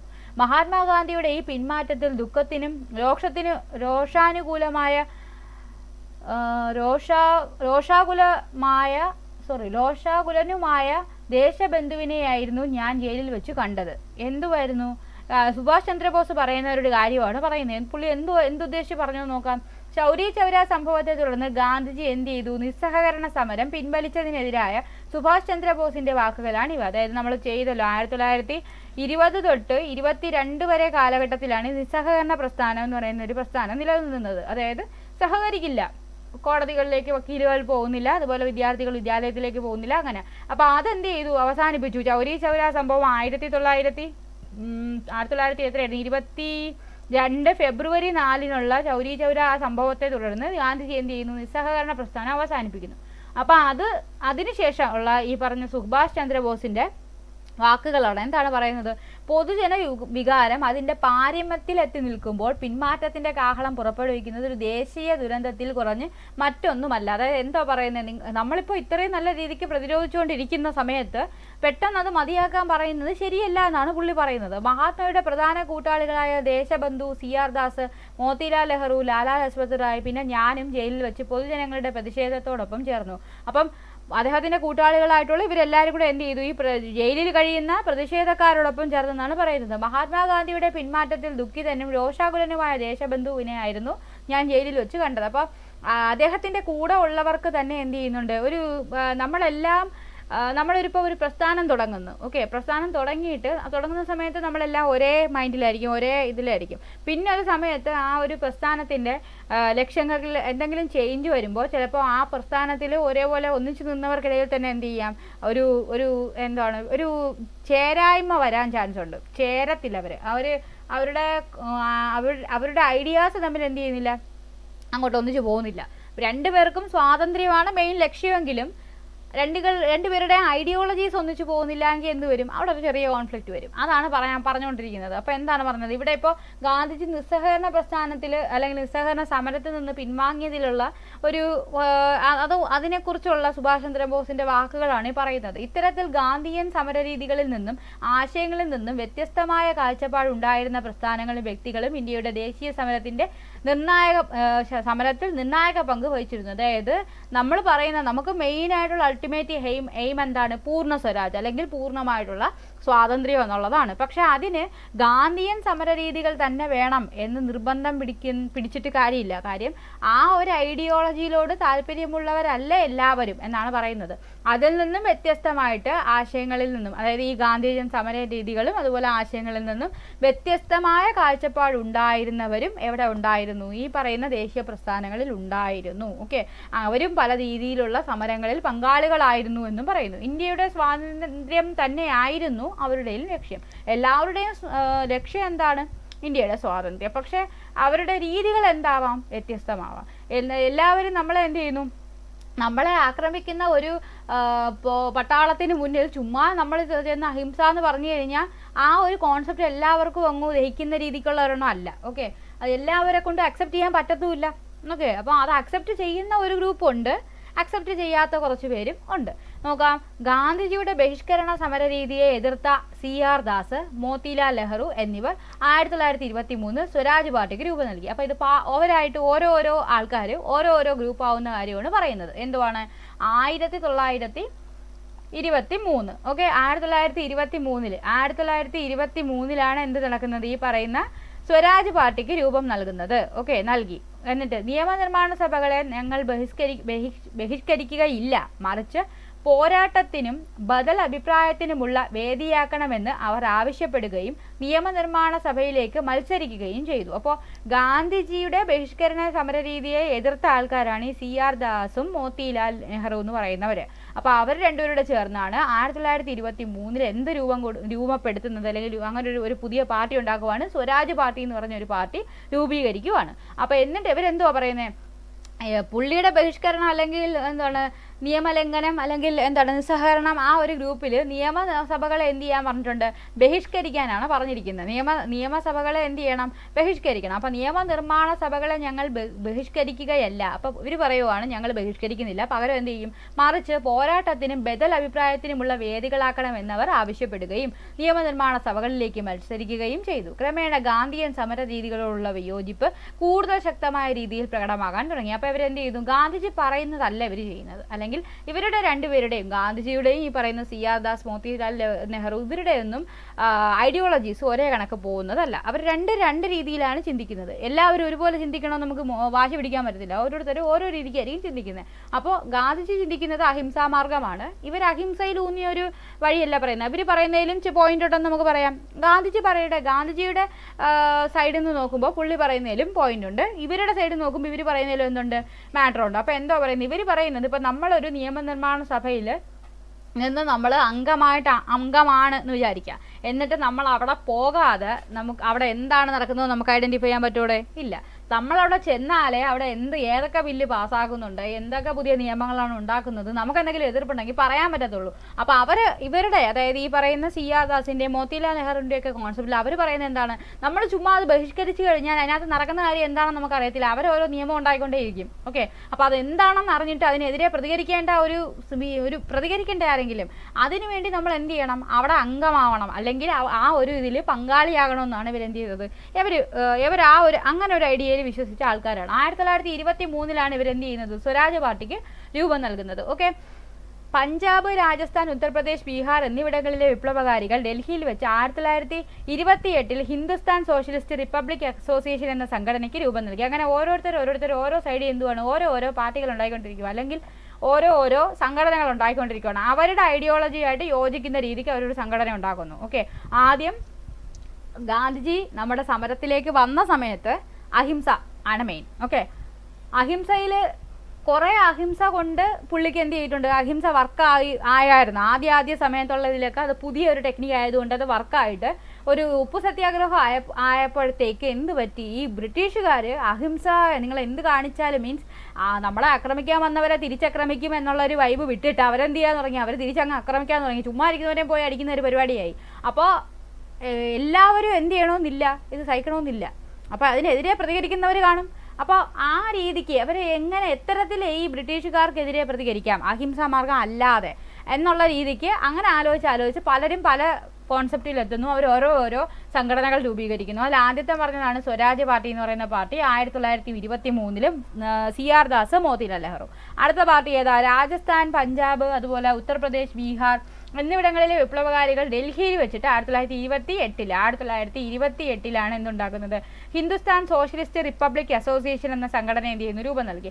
ഭഗത് സിംഗ്, ചന്ദ്രശേഖർ ആസാദ്, അതുപോലെ തന്നെ രാജ്ഗുരു, സുഖ്ദേവ് തുടങ്ങിയവരായിരുന്നു ഇതിന് നേതൃത്വം നൽകിയത്. അപ്പോൾ ഈ പറയുന്ന ഹിന്ദുസ്ഥാൻ സോഷ്യലിസ്റ്റ് റിപ്പബ്ലിക് അസോസിയേഷൻ്റെ ആൾക്കാർ ആരൊക്കെയാണ്, ഒന്നാമത്തെ ആൾ ഭഗത് സിംഗ്, രണ്ടാമത്തെ ആൾ ചന്ദ്രശേഖർ ആസാദ്, രാജ്ഗുരു, പിന്നെ സുഖ്ദേവ്, രാജ്ഗുരു, ഇവർ രണ്ടുപേരാണ്. ഇത് ഭഗത് സിംഗ് ആണ്. ഈ പുള്ളി ആരായിരുന്നു, ചന്ദ്രശേഖർ ആസാദാണ് അത്. ഓക്കെ, ഇതാണ് ചന്ദ്രശേഖർ ആസാദ്, ഈ പിക്ചറിലുള്ളത് ചന്ദ്രശേഖർ ആസാദ്, ഇത് ഭഗത് സിംഗ്, ഇത് സുഖ്ദേവ്, ഇത് രാജ്ഗുരു. ഓക്കെ, ഇവർ നാലുപേരുടെ ചേർന്നാണ് എന്തുണ്ടാക്കുന്നത്, 1928 ഹിന്ദുസ്ഥാൻ സോഷ്യലിസ്റ്റ് റിപ്പബ്ലിക്കൻ അസോസിയേഷൻ എന്ന സംഘടനയ്ക്ക് എന്ത് ചെയ്യുന്നത്, രൂപം നൽകുന്നത്. ഓക്കെ, അത് കഴിഞ്ഞിട്ട് എന്താ എഴുതിയേക്കുന്നത്, ഇവരാണ് നേതൃത്വം നൽകിയത്. സായുധ വിപ്ലവത്തിനായി ഇവർ ആരംഭിച്ച സേനാ വിഭാഗമാണ് റിപ്പബ്ലിക്കൻ ആർമി. അവരെന്ത് ചെയ്ത്, ബ്രിട്ടീഷുകാർക്ക് ബ്രിട്ടീഷ് ആർമിയുണ്ട്, നമുക്ക് പോരാടാൻ വേണ്ടി എന്ത് വേണം, നമുക്കൊരു ആർമി വേണം. അതിനുവേണ്ടി ഇവരെന്ത് ചെയ്തു, ആയുധം എന്നിട്ടുള്ളൊരു വിപ്ലവമാണ്. സായുധ വിപ്ലവത്തിനായി അവർ ആരംഭിച്ച സേനാ വിഭാഗമാണ് റിപ്പബ്ലിക്കൻ ആർമി. അപ്പോൾ റിപ്പബ്ലിക്കൻ ആർമി ഏത് സംഘടനയുമായിട്ടാണ് ബന്ധപ്പെട്ടിരിക്കുന്നത്, ഹിന്ദുസ്ഥാൻ സോഷ്യലിസ്റ്റ് റിപ്പബ്ലിക് അസോസിയേഷനുമായിട്ടാണ് ബന്ധപ്പെട്ടിരിക്കുന്നത്. 1928 ഈ അസോസിയേഷൻ നിലവിൽ വന്നത്. പഞ്ചാബ്, രാജസ്ഥാൻ, ഉത്തർപ്രദേശ്, ബീഹാർ എന്നീ പ്രദേശങ്ങളിലുള്ള വിപ്ലവകാരികൾ ചേർന്നാണ് എന്ത് ചെയ്തേക്കുന്നത്, രൂപീകരിച്ചിരിക്കുന്നത്. അടുത്തത് എന്താണ്, കോളനി ഭരണം അട്ടിമറിക്കുകയും ഇന്ത്യൻ സംസ്ഥാനങ്ങളുടെ ഫെഡറൽ റിപ്പബ്ലിക് സ്ഥാപിക്കുന്നതിന് സായുധ വിപ്ലവം സംഘടിപ്പിക്കുകയുമായിരുന്നു ഇവരുടെ ലക്ഷ്യം. അവരെന്തിനു വേണ്ടിയാണ് ഇത് ചെയ്തത്, അല്ലെങ്കിൽ ഇങ്ങനെ ഒരു റിപ്പബ്ലിക്കൻ ആർമി രൂപീകരിച്ചത് എന്തിനായിരുന്നു, കോളനി ഭരണം ഏതെങ്കിലും ഒരു വഴിക്ക് എങ്ങനെയാണ് അട്ടിമറിക്കണം. അതേപോലെ ഇന്ത്യൻ സംസ്ഥാനങ്ങളുടെ ഫെഡറൽ റിപ്പബ്ലിക് സ്ഥാപിക്കുന്നതിന് സായുധ വിപ്ലവം സംഘടിപ്പിക്കുകയും ചെയ്യുക, ഇതുമാണ് അവരുടെ ലക്ഷ്യമായിരുന്നത്. ദേശീയ നേതാക്കളിൽ ഒരാളായിരുന്ന ലാലാ ലജ്പത് റായിയുടെ മരണത്തിലേക്ക് നയിച്ച ലാത്തി ചാർജിന് ഉത്തരവാദിയായ സാൻഡേഴ്സ് എന്ന പോലീസ് ഉദ്യോഗസ്ഥനെ ഭഗത് സിംഗ്, രാജ്ഗുരു, സുഖ്ദേവ് എന്നിവർ ചേർന്ന് ലാഹോറിൽ വെച്ച് എന്ത് ചെയ്തു, വെടിവെച്ച് കൊന്നു. അതായത് ഇവരെന്താണ്, അഹിംസയുടെ ആൾക്കാരല്ല. ഇവർ ഹിംസ അല്ലെങ്കിൽ ആയുധം വെച്ചിട്ടുള്ള സായുധ വിപ്ലവകാരികളായിരുന്നു. ഓക്കെ, അപ്പോൾ എന്താണ്, ദേശീയ നേതാക്കളിൽ ഒരാളായിരുന്ന ലാലാ ലജ്പത് റായിയുടെ മരണത്തിലേക്ക് നയിച്ച ലാത്തി ചാർജിന് ഉത്തരവാദിയായ, അതായത് ഇവരെന്ത് ചെയ്യുന്നു, ഇവർ അഹിംസാവാദികളായിട്ടുള്ള ആൾക്കാർ അവരെന്ത് ചെയ്യുന്നു, സമരം ചെയ്യുന്നു. അതിലേക്ക് ഈ പറയുന്ന ബ്രിട്ടീഷ് പട്ടാളം കടന്നു വരുന്നു, അവരെ ആക്രമിക്കുന്നു, ലാത്തി ചാർജ് നടത്തുന്നു, വെടിവെക്കുന്നു. അങ്ങനെ അവർ വളരെ നിഷ്ഠൂരമായിട്ടുള്ള രീതിയിലുള്ള ഒരു ഇടപെടലായിരുന്നു. അതിലാണ് ഈ പറയുന്ന ലാലാ ലജ്പത് റായ് കൊല്ലപ്പെടുന്നത്. അദ്ദേഹത്തിന്റെ മരണത്തിന് കാരണമായിട്ടുള്ള പോലീസ് ഉദ്യോഗസ്ഥനെ ഈ പറയുന്ന ഭഗത് സിംഗ്, അതുപോലെ രാജ്ഗുരു, സുഖ്ദേവ് എന്നിവർ ചേർന്ന് എന്ത് ചെയ്യുന്നു, ലാഹോറിൽ വെച്ച് വെടിവെച്ച് കൊന്നു. പൗരാവകാശങ്ങൾ പരിമിതപ്പെടുത്താനുള്ള നിയമങ്ങൾ പാസാക്കുന്നതിൽ പ്രതിഷേധിച്ചുകൊണ്ട് ഭഗത് സിംഗും ബതുകേശ്വർ ദത്തും ചേർന്ന് സെൻട്രൽ ലെജിസ്ലേറ്റീവ് അസംബ്ലിയിൽ ബോംബെറിഞ്ഞു. ഇവർ വലിയ കുഴപ്പമാണ്. ഇവരെന്തു ചെയ്തു? പൗരാവകാശങ്ങൾ പരിമിതപ്പെടുത്തുന്നതിനുള്ള നിയമങ്ങൾ പാസ്സാക്കുന്നത്, അതായത് ഇവർ നിയമങ്ങൾ പാസ്സാക്കുമല്ലോടെ ബ്രിട്ടീഷുകാർ. അപ്പോൾ അത് ഇന്ത്യൻ പൗരന്മാർക്ക് അവകാശം കൊടുക്കുന്ന നിയമമൊന്നും ഇവരെന്ത് ചെയ്യത്തില്ല, പാസ്സാക്കത്തില്ല. എന്തെങ്കിലും പാസ്സാക്കുന്നുണ്ടെങ്കിൽ അതെന്ത് ചെയ്യും? നമ്മുടെ സാധാരണ ഇന്ത്യക്കാരുടെ അവകാശങ്ങൾ നിഷേധിച്ചുകൊണ്ടുള്ള എന്തെങ്കിലും നിയമങ്ങളായിരിക്കും. അത്തരത്തിൽ നിയമങ്ങൾ പാസ്സാക്കുന്ന അതിനെതിരെയുള്ള പ്രതിഷേധം വെച്ചിട്ട് ഈ പറയുന്ന ഭഗത് സിംഗും അതുപോലെ തന്നെ ബതുകേശ്വർ ദത്ത് എന്ന് പറയുന്ന ഒരു വ്യക്തിയും കൂടെ ചേർന്ന് സെൻട്രൽ ലെജിസ്ലേറ്റീവ് അസംബ്ലിയിൽ എന്ത് ചെയ്തു? ബോംബെറിഞ്ഞു. ബോംബേറ് നടത്തി. അവിടെ തുടർന്ന് അറസ്റ്റ് വരിച്ചു. എന്ത് ചെയ്തു? അവർ അറസ്റ്റ് ചെയ്തു. ബോംബേറ് നടത്തി അറസ്റ്റിലായി. 1931 മാർച്ച് 32 ഭഗത് സിംഗിനെയും സുഖ്ദേവിനെയും രാജഗുരുവിനെയും ബ്രിട്ടീഷ് സർക്കാർ എന്ത് ചെയ്തു? തൂക്കിലേറ്റി. അപ്പോൾ ഡേറ്റ് എന്നാണ്? 1931 മാർച്ച് 23. അപ്പോൾ എന്താണ് ഇത് പറയുന്ന? അപ്പോൾ ഞാൻ പറഞ്ഞനുസരിച്ചാണെങ്കിൽ ഉപ്പു സത്യാഗ്രഹം ആ സമയം തൊട്ടേ എന്തുണ്ട്? ഈ പറയുന്ന ബ്രിട്ടീഷുകാർ എന്ത് ചെയ്യുന്നില്ല, ഈ അഹിംസയായിട്ട് അങ്ങോട്ട് വർക്കാവുന്നില്ല. ഇവർക്കെതിരെയുള്ള എന്തുവാണ് ഈ പ്രതിഷേധങ്ങൾ അടിച്ചമർത്തുന്നത് തുടർന്ന ഒരു സിറ്റുവേഷനാണ്. 1931 ആ കാലഘട്ടമാണ്. 22-23, അതായത് ഈ നിസ്സഹകരണ സമരം അവസാനിപ്പിച്ചതിന് ശേഷമാണ് ഈ കോൺഫ്ലിക്റ്റ് തുടങ്ങുന്നത്. ഓക്കെ, നിസ്സഹകരണ സമരം 1922 ഫെബ്രുവരി 4 ചൗരി ചൗര സംഭവത്തോടെ, അതായത് 1922 ഗാന്ധിജി നിർത്താൻ അവസാനിപ്പിക്കാൻ, ആ ഒരു പ്രക്ഷോഭം അവസാനിപ്പിക്കാൻ പറയുന്നത് തൊട്ടാണ് ഈ കോൺഫ്ലിക്റ്റ് സ്റ്റാർട്ട് ചെയ്യുന്നത്. പല രീതിക്ക് പല ആൾക്കാർ അല്ലെങ്കിൽ പലരുടെയും ഐഡിയകൾ പലതാണ്. അപ്പോൾ അവരെന്ത് ചെയ്യുന്നു? ഓരോ പാർട്ടികളും അവരുടേതായിട്ടുള്ള ഓരോ സംഭവങ്ങളൊക്കെ തുടങ്ങുന്നത് ആ ഒരു ടൈമിന് ശേഷമാണ്. അതായത് 1923 പറഞ്ഞില്ലായിരുന്നു, 23, 28 അതൊക്കെയാണ് ഡേറ്റുകൾ, വർഷങ്ങൾ. ഓരോരോ പാർട്ടികളായിട്ട് തുടങ്ങുന്നതിൻ്റെ ഇതാണ് പറഞ്ഞുകൊണ്ടിരിക്കുന്നത്. അപ്പോൾ എന്നാണ് ഈ പറയുന്ന ഭഗത് സിംഗിനെയും സുഖ്ദേവിനെയും രാജ്ഗുരുവിനെയും ഒക്കെ ഇവരെന്ത് ചെയ്തത്? ബ്രിട്ടീഷുകാർ തൂക്കിലേറ്റിയത് 1931 മാർച്ച് 23 ഓക്കെ, 1931 മാർച്ച് 23 ഭഗത് സിംഗുമായി ബന്ധപ്പെട്ടിട്ടുള്ള പാർട്ടി ഏതായിരുന്നു? പാർട്ടിയുടെ പേര് അത് ഹിന്ദുസ്ഥാൻ സോഷ്യലിസ്റ്റ് റിപ്പബ്ലിക്കൻ അസോസിയേഷൻ എന്ന് പറയുന്ന പാർട്ടിയായിരുന്നു. ഓക്കെ, അവരുടെ തന്നെ ഒരു ആർമി ഉണ്ടാക്കി, അതാണ് റിപ്പബ്ലിക്കൻ ആർമി എന്ന് പറയുന്നത്. ഓക്കെ, ഇനി എന്ത് എഴുതിയിരിക്കുന്നു ഇവിടെ? ഇന്ത്യയുടെ സ്വാതന്ത്ര്യത്തിനായി രൂപീകരിക്കപ്പെട്ട ചില വിപ്ലവ പ്രസ്ഥാനങ്ങളുടെയും അവയുടെ നേതാക്കളെയുമാണ് ചുവടെ തന്നിട്ടുള്ളത്.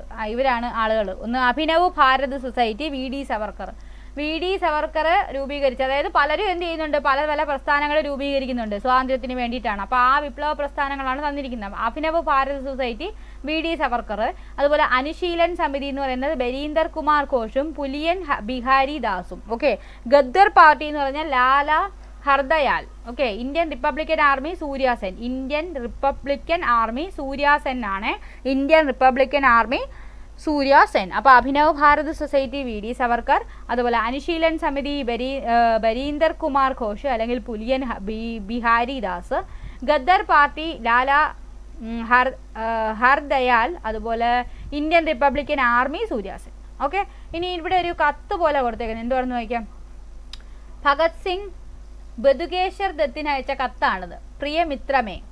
ആത്മമിത്രമേ, കേസിന്റെ വിധി പ്രഖ്യാപിക്കപ്പെട്ടു കഴിഞ്ഞിരിക്കുന്നു. സാമ്രാജ്യത്വം എനിക്ക് തൂക്കുകയറാണ് വിധിച്ചിരിക്കുന്നത്.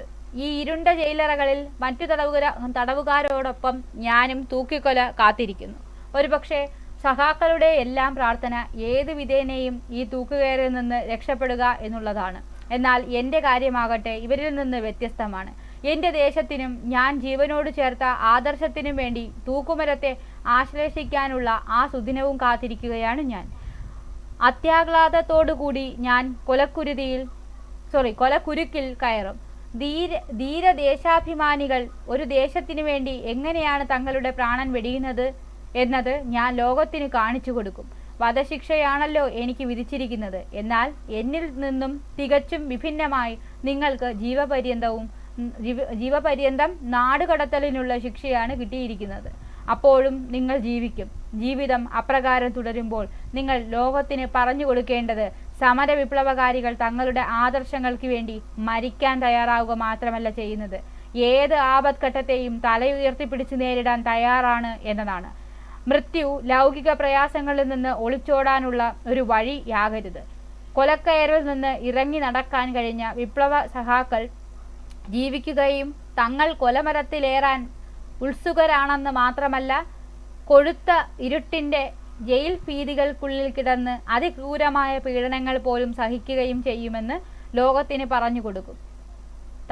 താങ്കളുടെ ഭഗത് സിംഗ്. അതായത് പുള്ളി ആ ഫ്രണ്ടിന് എഴുതിയ കത്താണ്. പുള്ളിയുടെ ഫ്രണ്ടാണല്ലോ ഈ ബതുകേശ്വർ ദത്ത് എന്ന് പറയുന്നത്. അപ്പോൾ അദ്ദേഹത്തിന് എഴുതിയ കത്തിലാണ് പറഞ്ഞിരിക്കുന്നത് തൂക്കുകയറാണ് പുള്ളിയെ നാട് കടത്തി. ആരാണ് ഈ ബതുകേശ്വർ ദത്തിനെ നാട് കടത്താനാണ് തീരുമാനിച്ചിരിക്കുന്നത്. അപ്പോൾ പുള്ളി ആ ഒരു ഇതിൽ പുള്ളിക്ക് എന്താണ് ദുഃഖമൊന്നുമില്ല.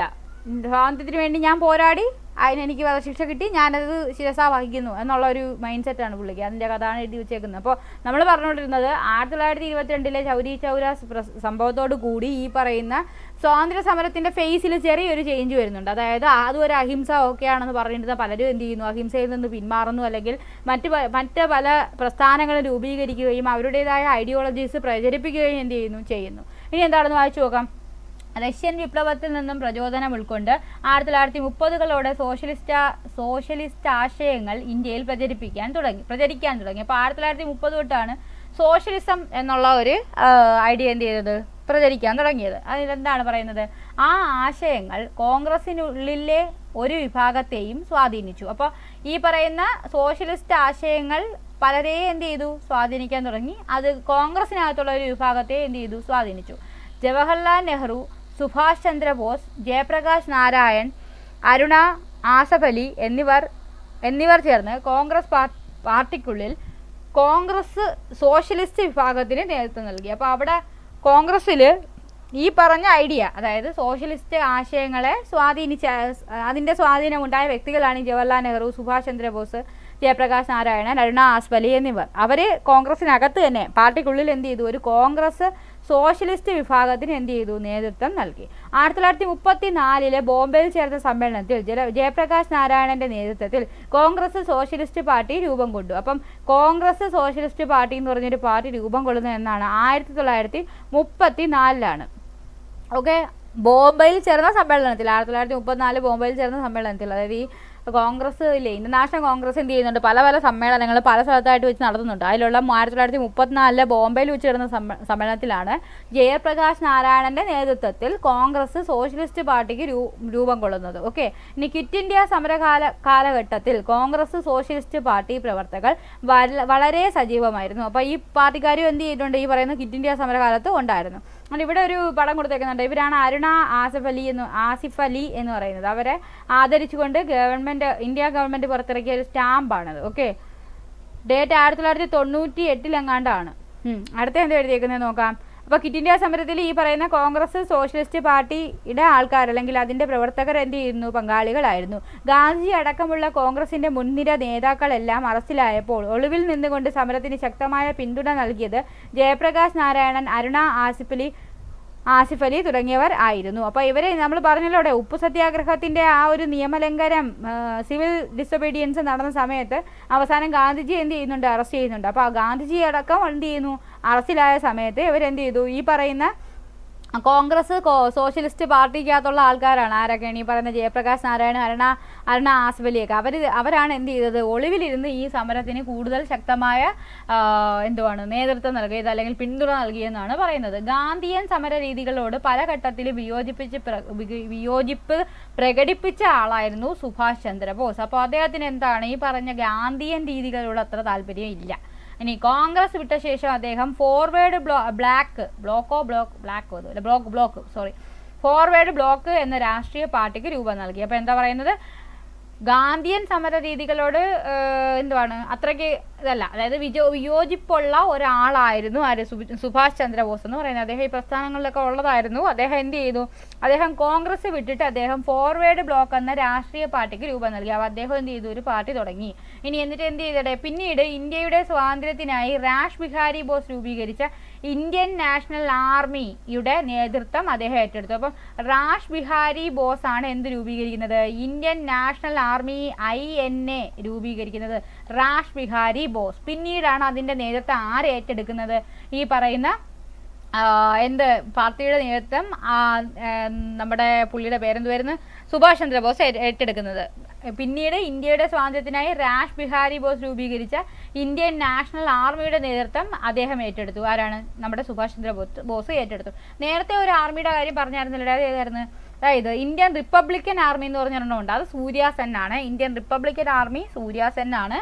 ഇന്ത്യൻ ഇപ്പോൾ പറഞ്ഞത് ഇന്ത്യൻ നാഷണൽ ആർമിയാണ്, അത് രാഷ് ബിഹാരി ബോസ് ആണ്. പിന്നീടാണ് ആര് വരുന്നത്? സുഭാഷ് ചന്ദ്ര ബോസ് അതിൻ്റെ ഇത് ഏറ്റെടുക്കുന്നത്. ഓക്കെ, അപ്പോൾ ഇന്ത്യൻ നാഷണൽ ആർമിയുടെ നേതൃത്വം ഇദ്ദേഹം ഏറ്റെടുത്തു. സിംഗപ്പൂരിൽ വെച്ച് സ്വതന്ത്ര ഭാരതത്തിന് ഒരു താൽക്കാലിക ഗവൺമെൻറ് അദ്ദേഹത്തിൻ്റെ നേതൃത്വത്തിൽ രൂപീകരിച്ചു. അപ്പോൾ എന്നാണ് ഈ പറയുന്ന സിംഗപ്പൂരിൽ വെച്ചിട്ടാണ് അദ്ദേഹം എന്ത് ചെയ്യുന്നത്? ഒരു സ്വതന്ത്ര ഭാരതത്തിന് വേണ്ടിയിട്ട് ഒരു ഗവൺമെൻറ്റിനെ അദ്ദേഹം എന്ത് ചെയ്യുന്നത്? രൂപീകരിച്ചത്. ഓക്കെ, അദ്ദേഹത്തിൻ്റെ നേതൃത്വത്തിൽ രൂപീകരിച്ചു. ബ്രിട്ടീഷുകാരെ ഇന്ത്യൻ മണ്ണിൽ നിന്ന് തൂത്തെറിയാനുള്ള സമരം നടത്തുക എന്നതായിരുന്നു താൽക്കാലിക ഗവൺമെൻറ്റിൻ്റെ പ്രധാന ചുമതല. അവരെന്ത് ചെയ്യണം? ബ്രിട്ടീഷുകാരെ എങ്ങനെയെങ്കിലും ഇന്ത്യയിൽ നിന്ന് പുറത്താക്കണം. അതായിരുന്നു ഈ പറയുന്ന താൽക്കാലിക ഗവൺമെൻറ്റിൻ്റെ പ്രധാന ചുമതല. ഇന്ത്യൻ നാഷണൽ ആർമിയുടെ വനിതാ വിഭാഗമായി ഝാൻസി റാണി റെജിമെൻറ്റ് രൂപീകരിച്ചു. അപ്പോൾ ഇന്ത്യൻ നാഷണൽ ആർമിയുടെ വനിതാ റെജിമെൻറ്റിൻ്റെ പേരെന്താണ്? അത് ഝാൻസി റാണി റെജിമെൻ്റ് എന്നാണ് അതിൻ്റെ പേര്. ഓക്കെ, ഝാൻസി റാണി റെജിമെൻറ്റ്. ഇതിൻ്റെ ചുമതല മലയാളിയായ ക്യാപ്റ്റൻ ലക്ഷ്മിക്കായിരുന്നു. അപ്പം മലയാളിയായ ക്യാപ്റ്റൻ ലക്ഷ്മിയാണ് ഝാൻസി റാണി റെജിമെൻറ്റിൻ്റെ ചുമതല വഹിച്ചിരുന്നത്. ഏതിലുള്ളതാണിത്? ഇന്ത്യൻ നാഷണൽ ആർമി ആരാണ് രൂപീകരിച്ചത്? രാഷ് ബിഹാരി ബോസാണ് രൂപീകരിച്ചത്. ആ ഇന്ത്യൻ നാഷണൽ ആർമിയുടെ വനിതാ വിഭാഗമാണ് അറിയപ്പെടുന്നത് ഝാൻസി റാണി റെജിമെൻറ്റ്.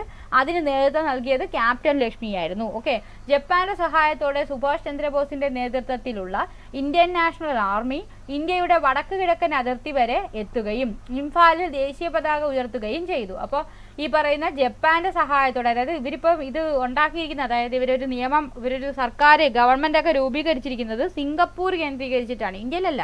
സിംഗപ്പൂർ കേന്ദ്രീകരിച്ച് ഇവരൊരു ഗവൺമെന്റിന് അല്ലെങ്കിൽ രൂപീകരിക്കുന്നു. ആ ഗവൺമെന്റിന്റെ ലക്ഷ്യം എന്ന് പറയുന്നത് എന്താണ്? ബ്രിട്ടീഷുകാരെ ഇന്ത്യയിൽ നിന്ന് പുറത്താക്കുക എന്നുള്ളതാണ്. അപ്പോൾ ഇവർ ഇന്ത്യക്ക് എന്താണ്, ഇന്ത്യയുടെ സ്വാതന്ത്ര്യത്തിന് വേണ്ടിയാണ് ഈ പറയുന്ന INA രൂപീകരിക്കുന്നത്, രാഷ് ബിഹാരി ബോസ്. പിന്നീട് അതിൻ്റെ ചുമതല ആർക്കാവുന്നു? സുഭാഷ് ചന്ദ്രബോസിന് ആവുന്നു. അതുകൊണ്ട് ഇവിടെ കൊടുത്തിരിക്കുന്നത് സിംഗപ്പൂർ കേന്ദ്രമാക്കി സുഭാഷ് ചന്ദ്രബോസും മന്ത്രിസഭാ അംഗങ്ങൾ നിൽക്കുന്ന ഒരു പിക്ചറാണ് കൊടുത്തിരിക്കുന്നത്. ഇവരാണ് ആ ഗവൺമെൻറ്റിലെ, അല്ലെങ്കിൽ അവർ രൂപീകരിച്ച ആ താൽക്കാലിക ഗവൺമെൻറ്റിൻ്റെ അംഗങ്ങൾ. ഓക്കെ, അവർ എന്ത് ചെയ്യുവാണ്? അവർ ഈ പറയുന്ന സിംഗപ്പൂരിൽ കേന്ദ്രീകരിച്ച ആ ഒരു മന്ത്രിസഭാ അംഗങ്ങൾ അവരെല്ലാവരും സുഭാഷ് ചന്ദ്രബോസിന്റെ നേതൃത്വത്തിൽ എന്ത് ചെയ്യുന്നു? ഇന്റർനാഷണൽ ആർമിയുടെ മീൻസ് സുഭാഷ് ചന്ദ്രബോസിന്റെ ആർമി, അതിന്റെ നേതൃത്വത്തിലുള്ള ഇന്റർനാഷണൽ ആർമിയുടെ ജപ്പാന്റെ സഹായത്തോടെ സുഭാഷ് ചന്ദ്രബോസിന്റെ നേതൃത്വത്തിലുള്ള ഇന്റർനാഷണൽ ആർമി ഇന്ത്യയുടെ വടക്ക് കിഴക്കൻ അതിർത്തി വരെ എത്തുകയും ഇംഫാലിൽ ദേശീയ പതാക ഉയർത്തുകയും ചെയ്തു എന്നാണ് പറയുന്നത്. അതായത് ഓരോരുത്തർ ഓരോ ഐഡിയോളജി ആയി, അത്രേ ഉള്ളൂ, സംഭവം അത്രേ ഉള്ളൂ. ഓക്കെ, എന്നിട്ട് അവർ പലരും പല രീതിക്കുള്ള പാർട്ടികൾ, ആർമികളൊക്കെ രൂപീകരിക്കുവാണ്. ഇനി എന്താണ് എഴുതിയിരിക്കുന്നത് നോക്കാം. അപ്പോൾ എന്താണ്? വാഞ്ചി അയ്യർ, അദ്ദേഹത്തെ പറ്റി എന്താണെന്ന് നോക്കാം. ഇന്ത്യൻ സ്വാതന്ത്ര്യ സമരത്തിലെ ദക്ഷിണേന്ത്യയിലെ ആദ്യത്തെ രക്തസാക്ഷിയാണ് വാഞ്ചി അയ്യർ. അപ്പോൾ പലരും എന്ത് ചെയ്തിട്ടുണ്ട്? ഈ ഇന്ത്യൻ സ്വാതന്ത്ര്യ സമരം മൂലം രക്തസാക്ഷിത്വം വഹിച്ചിട്ടുണ്ട് പല രീതിക്ക്. ജാലിയൻവാലാബാഗ് കൂട്ടക്കൊലയിൽ എന്തുമാത്രം പേരാണ് മരിച്ചത്. അപ്പോൾ ഇവിടെ ദക്ഷിണേന്ത്യയിൽ നിന്നുള്ള ആദ്യത്തെ രക്തസാക്ഷിയാണ് ഈ വാഞ്ചി അയ്യർ എന്ന് പറയുന്നത്. ജനകീയ പ്രക്ഷോഭങ്ങൾ നിഷ്ഠുരമായി അടിച്ചമർത്തിയിരുന്ന തിരുനെൽവേലി ജില്ലാ കളക്ടറായിരുന്ന റോബർട്ട് വില്യം ഡെസ്കോട്ട് ആഷയെ, ആഷയെ 1911 ജൂലൈ 17 തമിഴ്നാട്ടിലെ മനിയാച്ചി റെയിൽവേ സ്റ്റേഷനിൽ വെച്ച് വെടിവെച്ചു കൊന്നു. ബ്രിട്ടീഷുകാർക്ക് പിടികൊടുക്കാതെ ആ പ്ലാറ്റ്ഫോമിൽ തന്നെ അദ്ദേഹവും ആത്മാഹൂതി ചെയ്തു.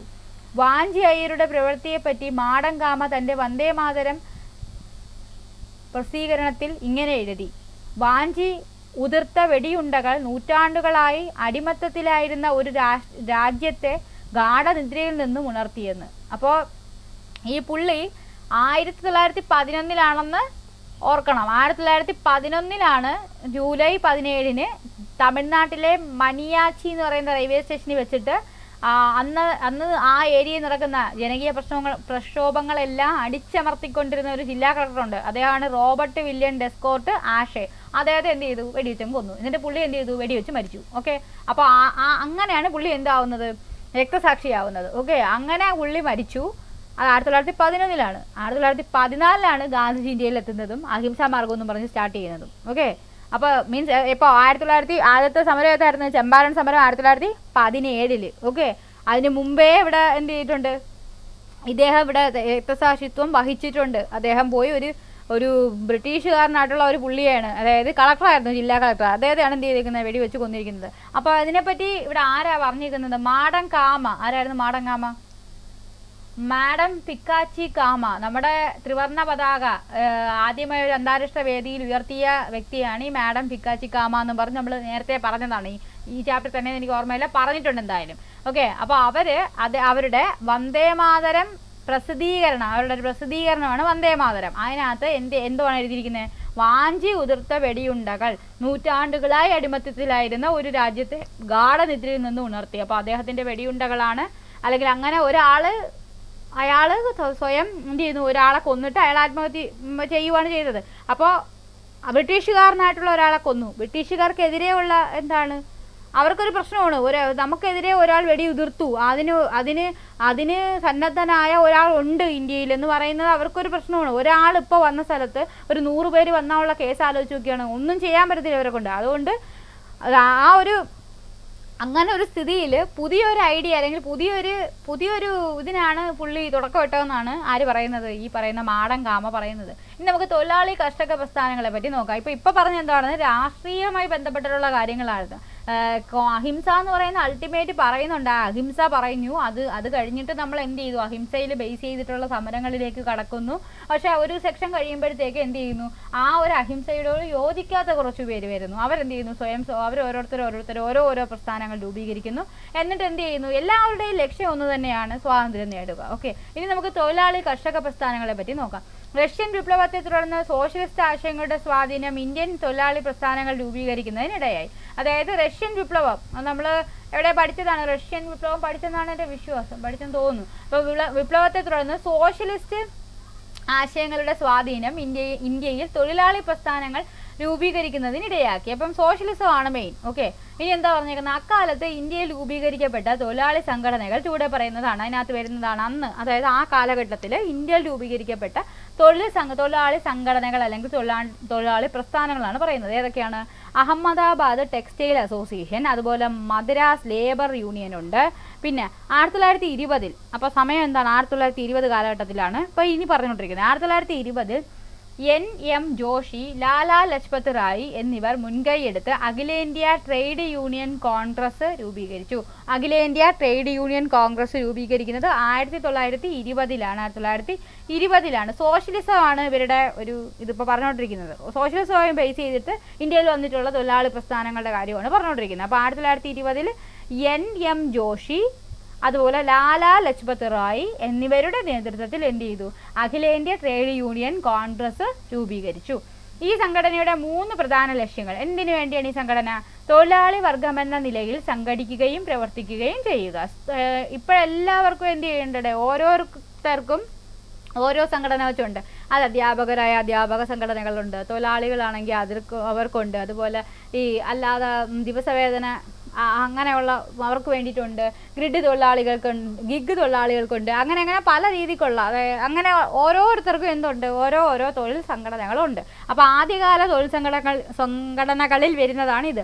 തൊഴിലാളി വർഗം എന്ന നിലയിൽ സംഘടിക്കുകയും പ്രവർത്തിക്കുകയും ചെയ്യുക. ഒന്നിച്ചൊരു ഗ്രൂപ്പായിട്ട് എന്ത് ചെയ്യുക? പ്രവർത്തിക്കുക. ഇന്ത്യൻ തൊഴിലാളി വർഗം രാജ്യത്തിന് പുറത്തുള്ള തൊഴിലാളി വർഗവുമായി ചേർന്ന് പ്രവർത്തിക്കുക. അതായത് ഇന്ത്യൻ തൊഴിലാളി വർഗം, ഇന്ത്യയിലെ തൊഴിലാളികളുണ്ട്, രാജ്യത്തിന് പുറത്തുള്ള തൊഴിലാളി വർഗം എന്ന് പറയുമ്പോൾ ഇവരെല്ലാവരും ഒരേപോലെ ആയിരിക്കണം പ്രവർത്തിക്കേണ്ടത്. ഒന്നിച്ച് ഒരുമയോടുകൂടി പ്രവർത്തിക്കുക എന്നാണ് പറയുന്നത്. സ്വാതന്ത്ര്യത്തിന് വേണ്ടിയുള്ള പോരാട്ടത്തിൽ സജീവമായി എന്ത് ചെയ്യുക? പങ്കുവയ്ക്കുക അല്ലെങ്കിൽ പങ്കെടുക്കുക എന്നും അവരെന്ത് ചെയ്യുന്നുണ്ട്? പറയുന്നുണ്ട്. അപ്പം ഇതെല്ലാം എന്തിൻ്റെ ലക്ഷ്യമായിരുന്നു? ഈ പറയുന്ന അഖിലേന്ത്യാ ട്രേഡ് യൂണിയൻ കോൺഗ്രസിൻ്റെ ലക്ഷ്യങ്ങളായിരുന്നു. ബ്രിട്ടീഷുകാരുടെ നികുതി നയങ്ങളും സെമീന്ദാർമാരുടെ ചൂഷണവും കാർഷിക ഉൽപ്പന്നങ്ങൾക്കുണ്ടായ വിലയിടിവും കർഷകരുടെ ഇടയിൽ കൂട്ടായ്മയുടെ ആവശ്യകത ബോധ്യപ്പെടുത്തി. അപ്പോൾ കർഷകർക്കും എന്തുവേണൂടെ? ഒരു കർഷക സംഘമോ അങ്ങനെ എന്തെങ്കിലും വേണം. അതാണ് പറയുന്നത്. ബ്രിട്ടീഷുകാരെന്താണ്? ഓരോ ദിവസം ഓരോ നികുതി നയം കൊണ്ടാണ് വരുന്നത്. അപ്പോൾ അതുപോലെ ഈ സെമീന്ദാർമാർ, എന്താണ് സെമീന്ദാർമാർ? ഈ ബ്രിട്ടീഷുകാർ ഓരോ ഭൂമി ഓരോ ആൾക്കാർക്ക്, ഓരോ ജന്മിമാർക്ക് കൊടുത്തിട്ടുണ്ട്. അവർ ആണ് ആ ഭൂമിയുടെ കരം പിരിക്കുന്നതും എന്തുവാണ് അവിടെ പാട്ടത്തിന് കൊടുക്കുന്നതും ഒക്കെ അവരാണ്. അങ്ങനെയുള്ളവരെയാണ് നമ്മൾ ഈ സെമീന്ദാർമാരെന്ന് പറഞ്ഞ് വിളിക്കുന്നത്. അപ്പോൾ അവരുടെ ചൂഷണമുണ്ട്. അപ്പോൾ കാർഷിക ഉൽപ്പന്നങ്ങൾക്കുണ്ടായ വിലയിടിവ്, എല്ലാ ഉൽപ്പന്നത്തിനും എന്ത് ചെയ്യത്തില്ല, വില കിട്ടത്തില്ല. അവർ പ്രത്യേകിച്ച് നമ്മുടെ ഭക്ഷ്യവിളകളൊക്കെ കൃഷി ചെയ്തിരുന്ന അടുത്ത് അത്രയും അതെല്ലാം മാറ്റിയിട്ട് പകരം എന്താണ് ഇപ്പോൾ വാണിജ്യ വിളകളാണ് കൃഷി ചെയ്തത്. റബ്ബർ, അതുപോലെ കാപ്പി, തേയില അങ്ങനെയൊക്കെ ഉള്ളതൊക്കെയാണ് കൃഷി ചെയ്യാൻ നോക്കുന്നത്. അപ്പം ഈ സാധനത്തിന് എപ്പോഴും മാർക്കറ്റ് ഉണ്ടാവണമെന്നില്ലല്ലോ. അപ്പോൾ വിലയിടിവ് ഒരു പ്രശ്നമാണ്. കർഷകരുടെ ഇടയിൽ കൂട്ടായ്മയുടെ ആവശ്യം ഇതൊക്കെ കൊണ്ടാണ് എന്ത് ചെയ്യുന്നത്, ഒരു കൂട്ടായ്മയുടെ ആവശ്യം ഉണ്ടാവുന്നത്. ഇത് കർഷക പ്രസ്ഥാനങ്ങളുടെ രൂപീകരണത്തിന് കാരണമായി. NG രംഗ അടക്കമുള്ള കർഷക നേതാക്കളുടെ ശ്രമഫലമായി ലാഹോറിൽ വെച്ച് അഖിലേന്ത്യാ കിസാൻ കോൺഗ്രസ് സ്ഥാപിതമായി. അപ്പോൾ NG രംഗ എന്ന് പറയുന്ന ഒരു കർഷക നേതാക്കൾ അടക്കമുള്ള കർഷക നേതാക്കളുടെ ശ്രമഫലമായാണ് ലാഹോറിൽ വെച്ച് എന്ത് രൂപീകൃതമാകുന്നത്, അഖിലേന്ത്യാ കിസാൻ കോൺഗ്രസ് സ്ഥാപിതമായി. പിൽക്കാലത്ത് ഇത് അഖിലേന്ത്യാ കിസാൻ സഭ എന്ന് പേര് സ്വീകരിച്ചു. അപ്പോൾ അഖിലേന്ത്യാ കിസാൻ സഭ ആരുടെയൊക്കെ നേതൃത്വത്തിലാണെന്ന് വെച്ചാൽ ഒരു NG രംഗയുടെ കാര്യം മാത്രമേ ഇവിടെ പറഞ്ഞിട്ടുള്ളൂ. അദ്ദേഹം അടക്കമുള്ള കർഷക നേതാക്കളുടെ നേതൃത്വത്തിലാണ് ഉണ്ടായ സമയത്തെ പേര് അഖിലേന്ത്യാ കിസാൻ കോൺഗ്രസ് എന്നായിരുന്നു. പിന്നീട് പേര് അഖിലേന്ത്യാ കിസാൻ സഭ എന്ന് മാറ്റി. ഓക്കെ. ബോംബെയിലെ അഖിലേന്ത്യാ കിസാൻ സമിതി സമ്മേളനത്തിൽ വെച്ച് കർഷകരുടെ ആവശ്യങ്ങൾ ഉൾക്കൊള്ളിച്ചുകൊണ്ട് ഒരു കിസാൻ മാനിഫെസ്റ്റോയ്ക്ക് രൂപം നൽകി. ഇതിൽ ഉൾപ്പെടുത്തിയിരിക്കുന്ന ചില ആവശ്യങ്ങൾ എന്തൊക്കെയാണെന്ന് നോക്കാം. അപ്പോൾ ഇവരെന്ത് ചെയ്യുവാണ്, ഇവർ ഗ്രൂപ്പായിട്ട് ചേർന്നിട്ട് ഇവരുടെ ആവശ്യങ്ങളുടെ ഒരു ലിസ്റ്റ് ഉണ്ടാക്കി. അതിനകത്തുള്ള ആവശ്യങ്ങൾ എന്തൊക്കെയായിരുന്നു? ഭൂനികുതിയും പാട്ടവും എത്ര കുറയ്ക്കണം? ഒരു 50% നിങ്ങൾ കുറയ്ക്കണം. അതുപോലെ കടങ്ങൾ എന്ത് ചെയ്യണം? മരവിപ്പിക്കുക. അതുപോലെ ഫ്യൂഡൽ നികുതികൾ എന്താക്കുക? റദ്ദാക്കുക. കർഷക തൊഴിലാളികൾക്ക് മിനിമം വേതനം ഉറപ്പാക്കുക. അതുപോലെ കാർഷിക യൂണിറ്റുകളെ അംഗീകരിക്കുക. ഇതെല്ലാം അവരുണ്ടാക്കിയ എന്താണ്, അവരുടെ ഒരു ഉന്നമനത്തിന് വേണ്ടി, അതായത് കർഷകരുടെ, അവർ ഇത്രയും ദാരിദ്ര്യം അനുഭവിക്കുന്ന ഒരു ഗ്രൂപ്പാണ്, അവരുടെ ഒരു ഉന്നമനത്തിന് വേണ്ടി ഇതെങ്കിലുമൊക്കെ എന്ത് ചെയ്യുക, ചെയ്തു തരിക എന്ന് പറഞ്ഞിട്ട് അവരെന്ത് ചെയ്തുകൊണ്ട് മാനിഫെസ്റ്റോയ്ക്ക് രൂപം കൊടുത്തു. അതിനകത്തുള്ള ആവശ്യങ്ങളാണ് ഈ പറഞ്ഞത്. ഭൂനികുതിയും പാട്ടവും കുറയ്ക്കണം, ഒരു 50% എങ്കിലും കുറയ്ക്കണം, കടങ്ങളൊക്കെ മരവിപ്പിക്കണം, അതുപോലെ ഫ്യൂഡൽ നികുതികളൊക്കെ ഒഴിവാക്കണം അല്ലെങ്കിൽ റദ്ദാക്കണം, കർഷക തൊഴിലാളികൾക്ക് മിനിമം വേതനമെങ്കിലും ഉറപ്പാക്കണം, കർഷക യൂണിയനുകളെ അംഗീകരിക്കണം. ഓക്കെ. കർഷകരുടെയും തൊഴിലാളികളുടെയും ഒത്തുചേരലും പ്രതിഷേധവും ഇന്ത്യൻ ദേശീയ പ്രസ്ഥാനത്തിന് എന്ത് ചെയ്തു? ഉണർവേകി. അപ്പം ഇവിടെ ആരൊക്കെ പങ്കാളികളാകുന്നു? ഇത്രയും നേരം കുറേ ലോക നേതാക്കളെന്നല്ല, കുറേ നേതാക്കളായിരുന്നു, അവരുമായി ബന്ധപ്പെട്ട ദേശീയ പ്രസ്ഥാനങ്ങളായിരുന്നു. ഓക്കെ. പിന്നെ ഇപ്പോൾ പല സംഘടനകൾ വന്നിട്ടുണ്ട്. പിന്നെ ഇപ്പം ആര് വന്നു? തൊഴിലാളികളും വന്നു, കർഷകരും പങ്കാളികളായി. ഇവരെല്ലാം ഇങ്ങോട്ട് വരുന്നത്, ദേശീയ പ്രസ്ഥാനത്തിലേക്ക് വരുന്നത് നമ്മുടെ സ്വാതന്ത്ര്യ സമരത്തിന് എന്ത് ചെയ്യും? ശക്തി നൽകും. അപ്പോൾ ബ്രിട്ടീഷുകാരുടെ സാമ്രാജ്യത്വ നയങ്ങളെയും ഇന്ത്യയിൽ നിലനിന്ന ഫ്യൂഡൽ വ്യവസ്ഥയെയും ഒരുപോലെ എതിർത്ത തൊഴിലാളികളുടെയും കർഷകരുടെയും നിലപാടുകൾ ഇന്ത്യയുടെ വിവിധ സ്ഥലങ്ങളിൽ കലാപങ്ങളും സമരങ്ങൾക്കും വഴിതെളിച്ചു. അപ്പോൾ ഇവരെന്ത് ചെയ്തു? എല്ലാവരുടെയും മുഖ്യ ശത്രു അല്ലെങ്കിൽ ഏക ശത്രു ആരാണ്? ഈ ബ്രിട്ടീഷുകാരാണ്. അവരുടെ പലതരത്തിലുള്ള സാമ്രാജ്യത്വ നയങ്ങളുണ്ട്. അതുപോലെ ഫ്യൂഡൽ വ്യവസ്ഥിതിയാണ് നിലനിൽക്കുന്നത്. അത് രണ്ടിനും ആരെതിരാണ്? ഈ തൊഴിലാളികളും എതിരാണ്, അതുപോലെ കർഷകരും എതിരാണ്. അപ്പോൾ ഇവർ ആർക്കെതിരായി? ബ്രിട്ടീഷുകാർക്കെതിരായി. ഓൾറെഡി ദേശീയ പ്രസ്ഥാനത്തിലുള്ള നേതാക്കളും അനുയായികളും എല്ലാവരും ആർക്കെതിരാണ്? ഈ പറയുന്ന ബ്രിട്ടീഷുകാർക്കെതിരാണ്. അങ്ങനെ ഇവരും എന്ത് ചെയ്യുന്നുണ്ട്? പല സ്ഥലങ്ങളിൽ കലാപങ്ങൾ നടത്തുന്നുണ്ട്. അതിൻ്റെ കാര്യമാണ് എഴുതിയിരിക്കുന്നത്. തേഭാഗ സമരം ബംഗാളിൽ നടന്ന ഒരു സമരമാണ്, കർഷകരും തൊഴിലാളികളുമായി ബന്ധപ്പെട്ടതാണ്. പിന്നെ തെലങ്കാന സമരം ആന്ധ്രാപ്രദേശ്, നാവിക കലാപം ബോംബെ നാവിക കലാപവും ഇതിൽ പെടുന്നതാണ്. ഓക്കെ. തേഭാഗ സമരം ഡേറ്റ് നോക്കണോടെ. Tebhaga movement was a significant peasant uprising in Bengal during the late 1940s. അപ്പോൾ 1940-കളിൽ നടന്ന സമരം എന്നാണ് പറഞ്ഞേക്കുന്നത്. And primarily focused on sharecroppers demanding a fairer share of the crop yield from landlords. ഇവരുടെ നമ്മുടെ എന്തുവാ പറയുന്നത്, വിളവിൻ്റെ ഒരു ഷെയറുമായി ബന്ധപ്പെട്ട, അതായത് വിളവെടുക്കുന്ന ഇതിൻ്റെ ഒരു ഇത്ര ഭാഗം നമുക്ക് തരണമെന്ന് പറഞ്ഞ് കർഷകർ അതിന് വേണ്ടിയിട്ടുള്ളതാണ്. Specifically so to reduce the portion of the harvest they had to give to the landlord from 1/2 to 1/3. Hence the name Tebhaga means 3 shares. അതായത് നേരത്തെ നിങ്ങളിപ്പോൾ വിളവെടുക്കുന്നുണ്ടെങ്കിൽ അതിൻ്റെ പകുതി ഭാഗം ആർക്ക് കൊടുക്കണം? ഈ പറയുന്ന ലാൻഡ് ലോഡിന് കൊടുക്കണം. ഭൂനികുതി വാങ്ങിക്കുന്ന അയാൾക്ക് അല്ലെങ്കിൽ ജമീന്ദാറിന് കൊടുക്കണം. അപ്പോൾ ഇവരെന്ത് ചെയ്തു? അത് പറ്റൂല, 1/3 തരാൻ പറ്റൂ. അതായത് 1/3 ആക്കി, അതായത് തേഭാഗ 3 shares, 3 ഷെയർ ആക്കിയിട്ട് 1 ഷെയർ നിങ്ങൾക്ക് തരും, 2 ഷെയർ കർഷകനായിട്ടുള്ള എനിക്ക് വേണം. അതായിരുന്നു ആ സമരത്തിന് ആ പേര് വരാനുള്ള കാരണം. 1940-ലാണ് എന്ത് ചെയ്യുന്നത്? തേഭാഗ സമരം നടക്കുന്നത്. 1940. പേര് തേഭാഗ. തേ എന്ന് പറഞ്ഞാൽ 3 എന്നുള്ള മീനിങ് ആണ്. 40-കളിലാണ്. ഓക്കെ. അത് ബംഗാളിലാണ് നടക്കുന്നത്. ഇനി അടുത്തത് തെലങ്കാന സമരം Andhra Pradesh. Telangana struggle.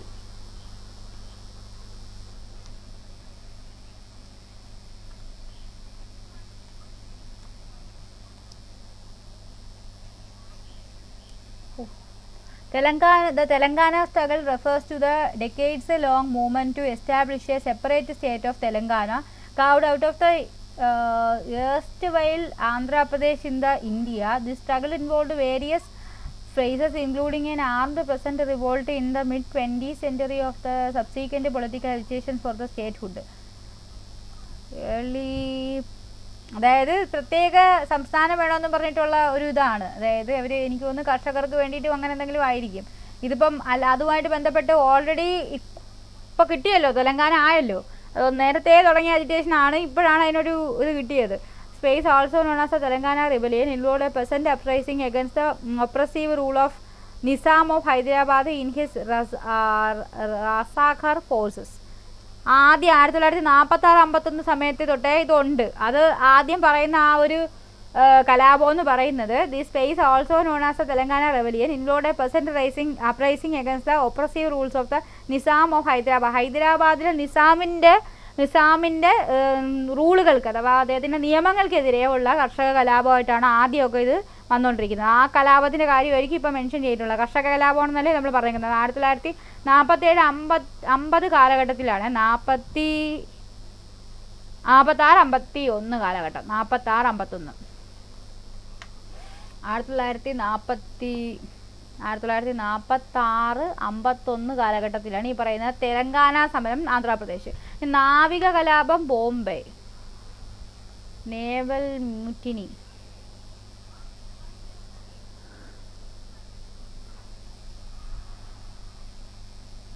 In Bombay. The Royal Indian Navy mutiny, also known as the Bombay Mutiny, was a significant uprising by the Indian sailors against British rule that began on February 18, 1946. 1946 എന്താണ് British ഭരണത്തിനെതിരെ ഉള്ള Indian sailors എന്ന് പറയുമ്പോഴത്തേക്ക് Indian നാവികരുടെ കലാപമായിരുന്നു ഈ പറയുന്ന എന്താണ് Bombay mutiny അല്ലെങ്കിൽ the royal Indian navy mutiny എന്നൊക്കെയാണ് അത് അറിയപ്പെടുന്നത്. ഓക്കെ, ഇത് started in Bombay, now in Mumbai. അതായത് പണ്ടത്തെ ബോംബെയുള്ള ഇപ്പോഴത്തെ മുംബൈ അവിടെയാണ് സ്റ്റാർട്ട് ചെയ്തത്. And spread to other naval establishment across India.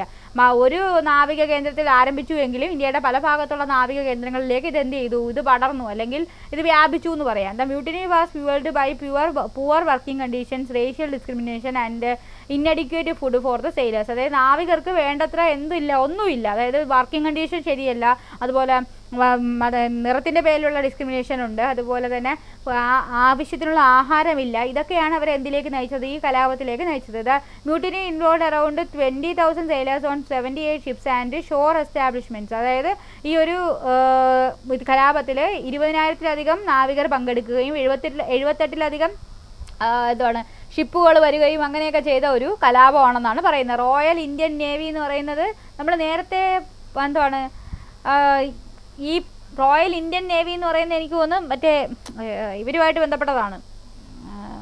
ബ്രിട്ടീഷുകാർക്കൊരു ഇതുണ്ടല്ലോ, നേവി ഉണ്ടല്ലോ, നമ്മുടേതല്ല. ഇതിൻ്റെ ഡേറ്റ് എന്നായിരുന്നു 1946 അല്ലേ, 46. ഒരു മിനിറ്റ്.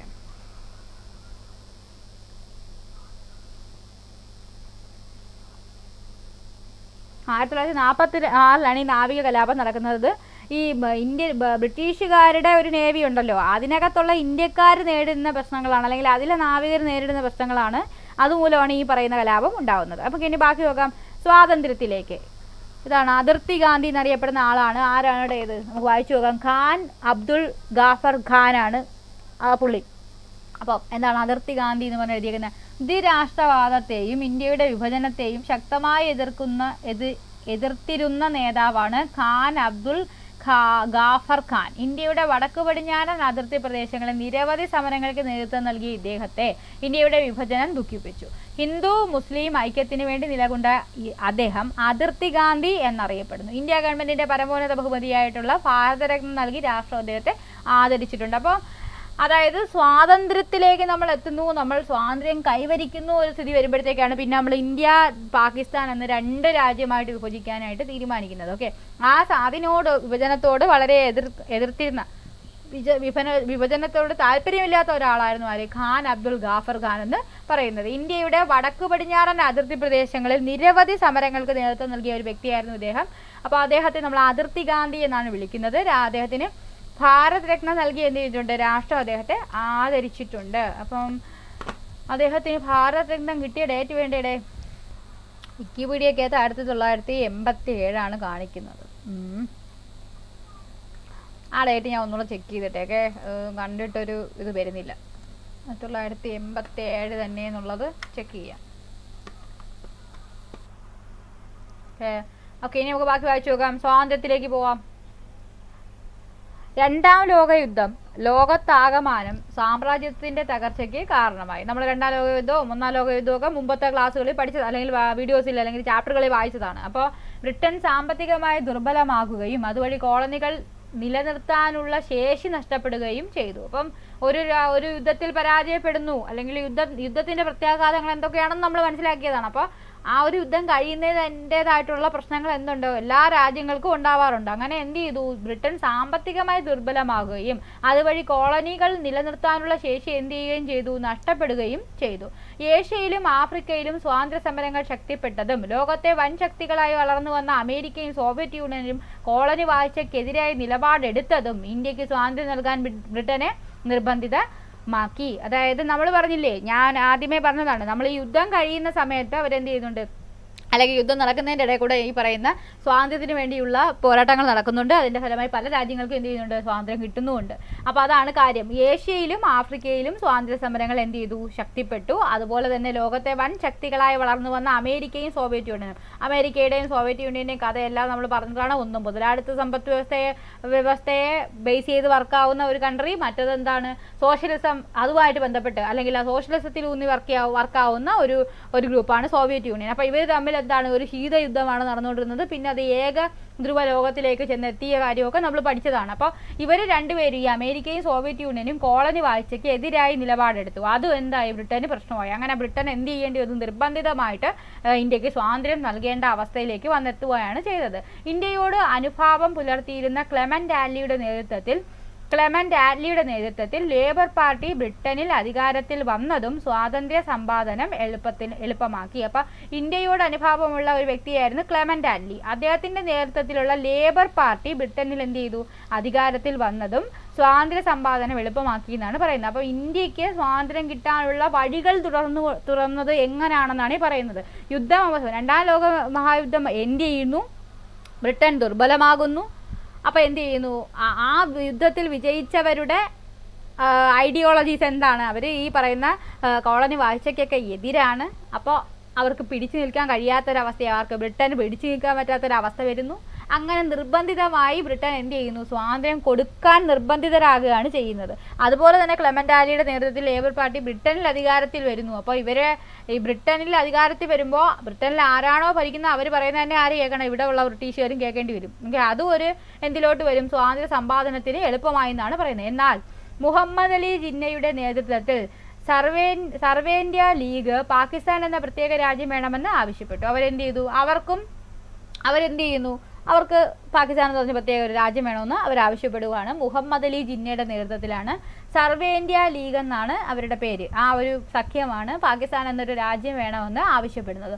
തുടർന്ന് ഈ പ്രശ്നം പരിഹരിച്ച് ഇന്ത്യക്ക് സ്വാതന്ത്ര്യം നൽകാനുള്ള പ്രവർത്തനങ്ങൾക്കായി മൗണ്ട് ബാറ്റൻ പ്രഭുവിനെ ഇന്ത്യയുടെ വൈസ്രോയിയായി നിയമിക്കുന്നു. അപ്പോൾ ഇന്ത്യക്ക് സ്വാതന്ത്ര്യം നൽകാനായിട്ട് അതിനു വേണ്ടിയിട്ടുള്ള പ്രവർത്തനങ്ങൾക്ക് വേണ്ടി ഇന്ത്യയുടെ വൈസ്രോയിയായിട്ട് നിയമിതനായിട്ടുള്ള വ്യക്തിയാണ് മൗണ്ട് ബാറ്റൻ പ്രഭു എന്ന് പറയുന്നത്.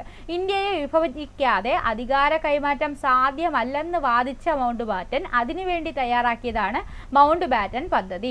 അതനുസരിച്ച് അപ്പോൾ എന്താണ്, ഇന്ത്യയെ വിഭജിക്കാതെ, അതായത് ഇന്ത്യയും പാകിസ്ഥാനും എന്ന് രണ്ടാക്കാതെ ഈ അധികാര കൈമാറ്റം, അതായത് ബ്രിട്ടന്റെ കയ്യിലുള്ള അധികാരങ്ങൾ ഇന്ത്യക്ക് അല്ലെങ്കിൽ ആ പാകിസ്ഥാൻ ഇന്ത്യക്ക് നൽകുക എന്ന് പറയുന്നത് സാധ്യമല്ല എന്ന് ആര് പറഞ്ഞു, മൗണ്ട് ബാറ്റൻ പറഞ്ഞു. അതിനുവേണ്ടി അദ്ദേഹം തയ്യാറാക്കിയതാണ് ഈ പറഞ്ഞ മൗണ്ട് ബാറ്റൻ പദ്ധതിക്കകത്ത് എന്തൊക്കെ പറയുന്നുണ്ട്, മുസ്ലിങ്ങൾക്ക് ഭൂരിപക്ഷമുള്ള പ്രദേശത്ത് അവർ ആഗ്രഹിക്കുകയാണെങ്കിൽ ഒരു പ്രത്യേക രാജ്യം അനുവദിക്കേണ്ടതാണ്. അദ്ദേഹം പറയുന്നത് മുസ്ലിങ്ങൾക്ക് സ്വന്തമായിട്ടൊരു ഏരിയ വേണമെങ്കിൽ അതിന് വെച്ച് അവരൊരു രാജ്യം ഉണ്ടാക്കട്ടെന്ന് ആ പുള്ളി അങ്ങ് പറയുവാണ്. ഇനി പഞ്ചാബ് ബംഗാളും രണ്ടായി വിഭജിക്കേണ്ടതാണ്. പഞ്ചാബും അതുപോലെ തന്നെ ബംഗാളും രണ്ടായിട്ട് വിഭജിക്കണമെന്നും പറയുന്നുണ്ട്. അതുപോലെ വടക്ക് പടിഞ്ഞാറൻ അതിർത്തി സംസ്ഥാനം പാകിസ്ഥാനിൽ ചേർക്കണമോ വേണ്ടയോ എന്ന് തീരുമാനിക്കുന്നതിന് ഒരു ഹിതപരിശോധന നടത്തുന്നതാണ്. അതായത് വടക്ക് പടിഞ്ഞാറൻ അതിർത്തി, വടക്ക് പടിഞ്ഞാറെന്ന് പറയുമ്പോൾ എവിടെയാണ്, ഏതാണ്ട് ഈ ഭാഗമാണ്, ഒരു മിനിറ്റ്.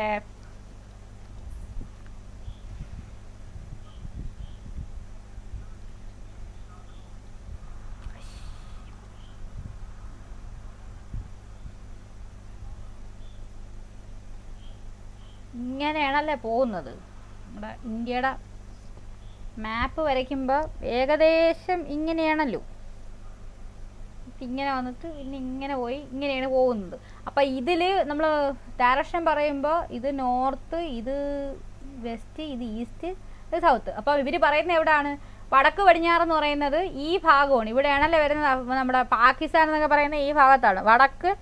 വടക്ക് പടിഞ്ഞാറ് ഈ ഭാഗത്ത്, ഇവിടെ ഓക്കെ, ഈ ഭാഗത്താണ് വരുന്നത്. അപ്പം ഈ ഭാഗത്തുള്ള അതിർത്തി സംസ്ഥാനം പാകിസ്ഥാനിൽ ചേർക്കണമോ വേണ്ടയോ എന്ന് തീരുമാനിക്കുന്നതിന് ഒരു ഹിതപരിശോധന നടത്തുന്നതാണ്. അപ്പോൾ അവരെന്ത് ചെയ്യും? ഒരു ഹിതപരിശോധന നടത്തിയിട്ട് തീരുമാനിക്കും ഇതിന് ഈ ഭാഗത്ത് അതിർത്തി ഭാഗത്തുള്ള പ്രദേശം പാകിസ്ഥാന് കൊടുക്കണോ ഇന്ത്യക്ക് കൊടുക്കണോ എന്ന്. ഓക്കെ, ഇതെല്ലാം പറയുന്നത് ഏതാണ്? മൗണ്ട് ബാറ്റൻ പദ്ധതിയാണ്. ഇന്ത്യയെ വിഭജിക്കാതെ അധികാര കൈമാറ്റം സാധ്യമല്ലെന്ന് മൗണ്ട് ബാറ്റൻ പറയുന്നത്. അദ്ദേഹത്തിൻ്റെ ഈ പറയുന്ന മൗണ്ട് ബാറ്റൻ പദ്ധതി അനുസരിച്ചാണ്. അതിന് വേണ്ടിയിട്ട് അതിൽ പറഞ്ഞ കുറച്ച് പോയിന്റാണ്. ഇനി ബംഗാളിലെയും പഞ്ചാബിലെയും ഹിന്ദു മുസ്ലിം സംസ്ഥാനങ്ങളുടെ അതിർത്തി നിർണ്ണയിക്കുന്നതിന് ഒരു അതിർത്തി നിർണ്ണയ കമ്മീഷനെ നിയമിക്കുന്നതാണ്. എന്നിട്ട് എന്ത് ചെയ്യും? ബംഗാളിലെയും പഞ്ചാബിലെയും ഹിന്ദു മുസ്ലിം സംസ്ഥാനങ്ങളുടെ അതിർത്തി നിർണ്ണയിക്കുന്നതിന്, അവിടെ എന്തുണ്ട്? ഹിന്ദുക്കളും ഉണ്ട്, അതുപോലെ മുസ്ലിങ്ങളും ഉണ്ട്. അതിൻ്റെ ഒരു അതിർത്തി നിർണ്ണയിക്കുന്നതിന് വേണ്ടിയിട്ട് എന്ത് ചെയ്യും? ഒരു കമ്മീഷനെ നിയമിക്കുമെന്നാണ് പറയുന്നത്. അപ്പോൾ കോൺഗ്രസും സർവേന്ത്യ ലീഗ് എന്ന് പറയുന്ന ആരതായിരുന്നു? മുഹമ്മദ് അലി ജിന്നയുടേതാണ്. ഈ പദ്ധതി അംഗീകരിച്ചു. അവരെന്ത് ചെയ്തു? ഇത് ഓക്കെയാണ്, ഇത് ഞങ്ങൾക്ക് ഈ പറയുന്ന പദ്ധതിയോട് ഞങ്ങൾ ഓക്കെ ആണെന്നുള്ള രീതിക്ക് അവരെന്ത് ചെയ്തു? ഇത് അങ്ങ് അംഗീകരിച്ചു. ഈ മൗണ്ട് ബാറ്റൻ പദ്ധതി അംഗീകരിക്കുകയാണ്. എന്നാൽ ഖാൻ അബ്ദുൽ ഗാഫർ ഖാനെ പോലുള്ള ദേശീയവാദികൾ ഇതിനെ എതിർത്തു. ആരായിരുന്നു? ഖാൻ അബ്ദുൽ ഗാഫർ ഖാൻ അതിർത്തി ഗാന്ധി എന്നറിയപ്പെടുന്ന വ്യക്തിയാണ്. അദ്ദേഹത്തിന് ഇന്ത്യ വിഭജനത്തോട് താല്പര്യമുള്ള ഒരു വ്യക്തിയല്ല. അദ്ദേഹത്തെ പോലെയുള്ളവർ എന്ത് ചെയ്തു? ഇതിനെ എതിർത്തു. 1947 ജൂലൈയിൽ ബ്രിട്ടീഷ് പാർലമെന്റ് ഇന്ത്യൻ സ്വാതന്ത്ര്യ നിയമം, ഇന്ത്യൻ ഇൻഡിപെൻഡൻസ് ആക്ട് പാസ്സായി. എന്നാണ് 1947 ജൂലൈയിലാണ് 1947 ജൂലൈയിലാണ് എന്ത് പാസ്സാവുന്നത്? ഇന്ത്യൻ ഇൻഡിപെൻഡൻസ് ആക്ട് അഥവാ ഇന്ത്യൻ സ്വാതന്ത്ര്യ നിയമം പാസ്സാക്കുന്നത്. ഇന്ത്യ, പാകിസ്ഥാൻ എന്നീ 2 സ്വതന്ത്ര രാജ്യങ്ങൾ അതോടുകൂടി എന്ത് ചെയ്യുന്നു? നിലവിൽ വരുന്നു. ഈ സ്വതന്ത്ര ഇന്ത്യയുടെ ആദ്യത്തെ പ്രധാനമന്ത്രിയായി ജവഹർലാൽ നെഹ്റു സത്യപ്രതിജ്ഞ ചെയ്ത് അധികാരം ഏൽക്കുന്നു. ഓക്കെ, അത് ഇന്ത്യയുടെ സ്വാതന്ത്ര്യ സമരം ഒരു ബഹുജന ദേശീയ സമരമായി മാറിയത് എങ്ങനെയാണെന്ന് എങ്ങനെയെന്നാണ് നമ്മൾ എന്ത് ചെയ്തത്? ഇത്രയും നേരം ചർച്ച ചെയ്തത്. ഗാന്ധിജിയുടെ ആശയങ്ങളും സമരരീതികളുമായിരുന്നു ഇതിൽ പ്രധാന പങ്ക് വഹിച്ചത്. ഗാന്ധിയൻ രീതിയിൽ നിന്ന് വ്യത്യസ്തമായ സമരമാർഗങ്ങളും ഈ കാലഘട്ടത്തിൽ സാക്ഷ്യം വഹിച്ചു. ഇത്തരത്തിൽ വ്യത്യസ്ത ധാരകളിലൂടെ ശക്തി പ്രാപിച്ച ദേശീയ പ്രസ്ഥാനത്തിന്റെ ഫലമായിരുന്നു 1947 ഓഗസ്റ്റ് 15 ഇന്ത്യക്ക് ലഭിച്ച സ്വാതന്ത്ര്യം. അപ്പം നമുക്ക് എന്ത് ചെയ്യുന്നു? സ്വാതന്ത്ര്യം ലഭിക്കുന്നത് വെച്ച് എന്ത് ചെയ്യുന്നു? ചാപ്റ്റർ എൻഡ് ചെയ്യുകയാണ് ചെയ്തത്. നമ്മൾ വന്ന വഴികളാണ് ഈ കൊടുത്തിരിക്കുന്നത്. എന്തൊക്കെയായിരുന്നടെ? ആദ്യം കുറേ പ്രാദേശിക സമരങ്ങളെ പറ്റിയാണ് പറഞ്ഞത്. ഗാന്ധിജിയുടെ എൻട്രിയാണ് ആദ്യം. ഓക്കെ, പുള്ളി ചമ്പാരനിൽ സമരത്തിൽ പങ്കാളിയാവുന്ന 1917. അഹമ്മദാബാദ് തുണിമിൽ സമരം 1918. ഖേദ കർഷക സമരം 1918 തന്നെ. ഇനി ചമ്പാരൻ എന്ന് പറയുന്നത് എവിടെ ആയിരുന്നു? അത് ബംഗാളായിരുന്നു. ഓക്കെ, ഇത് അഹമ്മദാബാദ് മിൽ സമരം എന്ന് പറയുന്നത് ഗുജറാത്താണ്, ഖേദയും ഗുജറാത്താണ്. ഓക്കെ, പിന്നീട് പ്രാദേശിക സമരങ്ങളിൽ നിന്ന് പുള്ളി എങ്ങോട്ടേക്ക് വരുന്നു? പുള്ളിയുടെ ദേശീയ സമരത്തിലേക്കുള്ള പുള്ളിയുടെ അരങ്ങേറ്റമാണ് അടുത്തത്. ഗാന്ധിജിയുടെ ദേശീയ സമരത്തിൽ വരുന്നതാണ് നിസ്സഹകരണ സമരം, സിവിൽ നിയമ ലംഘനം, അതുപോലെ ക്വിറ്റ് ഇന്ത്യ സമരം.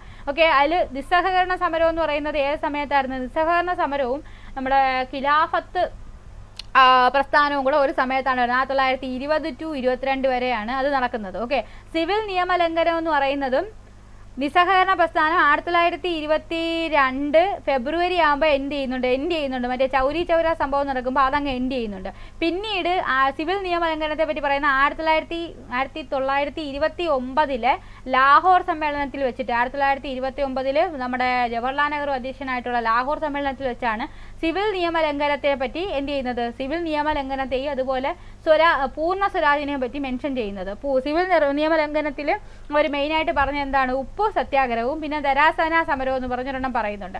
പിന്നെ ക്വിറ്റ് ഇന്ത്യ സമരം എന്നായിരുന്നു 1942 ക്വിറ്റ് ഇന്ത്യ സമരം ആഗസ്റ്റ് 8 കണ്ടാണ് അത് എന്ത് ചെയ്യുന്നത്? അങ്ങനൊരു സമരം സ്റ്റാർട്ട് ചെയ്യുന്നതെന്നും പറഞ്ഞ് ഇവരെന്ത് ചെയ്യുന്നു? ആഹ്വാനം ചെയ്യുന്നത്.